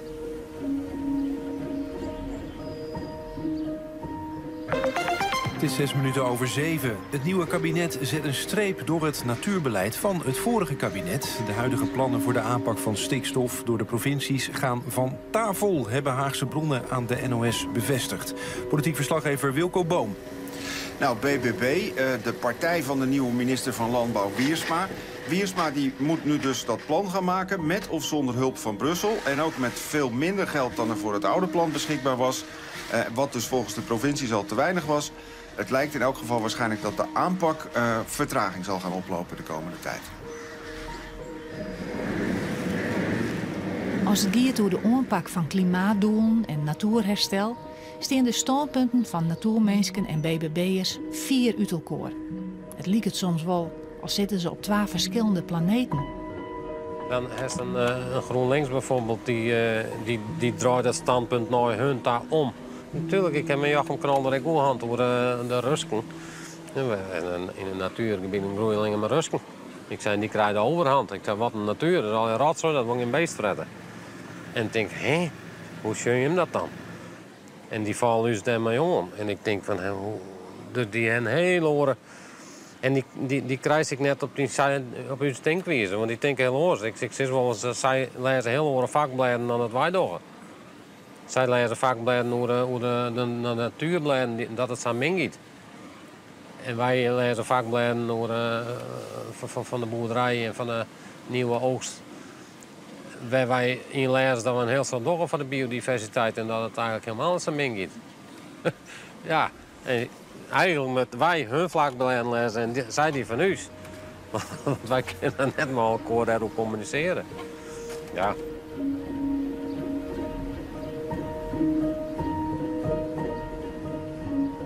We weten alleen wel dat landbouw en natuurlijke was het hier zitten. En Het intrigeert me altijd nog wel eens waarom dat ik is, maar dan mag misschien moeten niks maar zijn hoe aan. Want dan haal je de casus erbij. Daar ontstaat vaak wel een gesprek. Hè? Dan, je weet soms dingen net of je hoort dingen aan, maar dan ben ik wel maar aan goed praten. Op werkbezieten naar Noord-Friesland-Boetendieks. Een groot natuurgebied in beheer van het Frieske Geer. Directeur Henk de Vries, ecoloog en zelfs ik boerenzoon, maakt het hem zorgen hoe de natuur en de rol van de BBB in dit verhaal. Maar wat de bestemming is, je landbouwgroen, dan neem ik gewoon, of is het natuur? Nee, het is zowel Natura 2000, het is uiteindelijk natuurstructuur, een nationaal natuurnetwerk, maar het is nog net volledig gerealiseerd. Als ik het zo zie er in het OV en zo, het wordt wel mooi beheerd. Het is... Ja. Je treden in al, je ziet het nog. Ja, ik heb een oliehoudende gesnoerd in dit. En nou, dat is zo sterk dat met fietsen hier dan kan het alsnog nog wel weer opkomen. Het belangrijke is dat je de natuur een beetje zien omgeleid. De boom en alles hier wat erin zit en alle planten die je van nature groeien willen, dat je dat naar boven haalt. Het zou zich eigenlijk wel niet van boven groen jaren.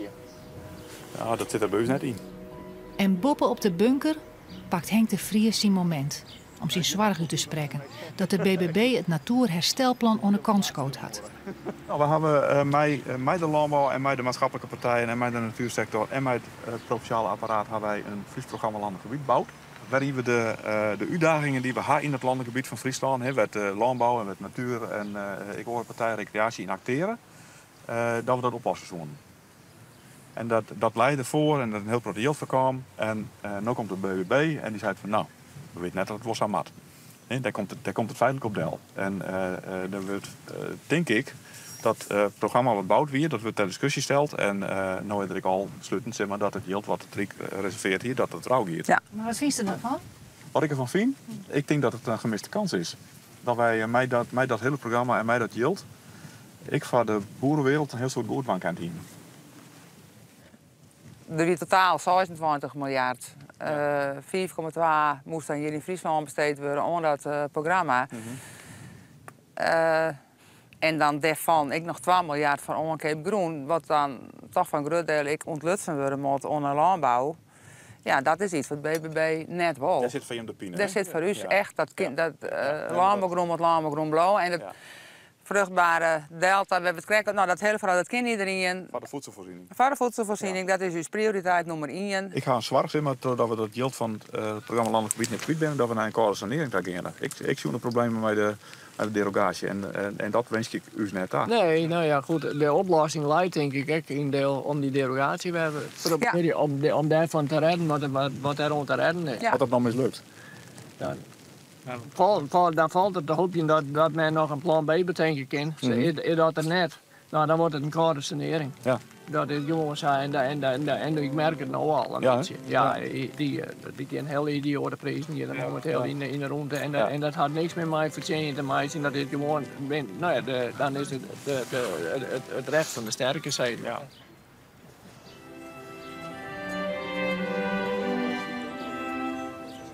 Coalitiepartijen PVV en BBB voelen weinig voor extra klimaatmaatregelen. Nu is gebleken dat Nederland de CO2-uitstoot niet op tijd kan terugdringen.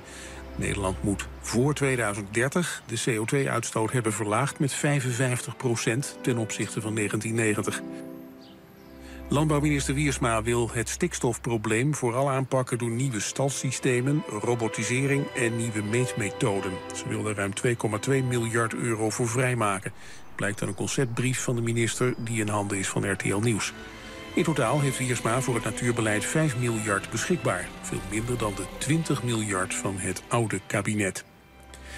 En het weer nog vanavond en vannacht bewolkt. Vooral in het noordoosten is kans op mist en het koelt af tot een graad of 7. Morgen bewolkt, in het zuidoosten misschien wat zon en het wordt 7 tot 11 graden.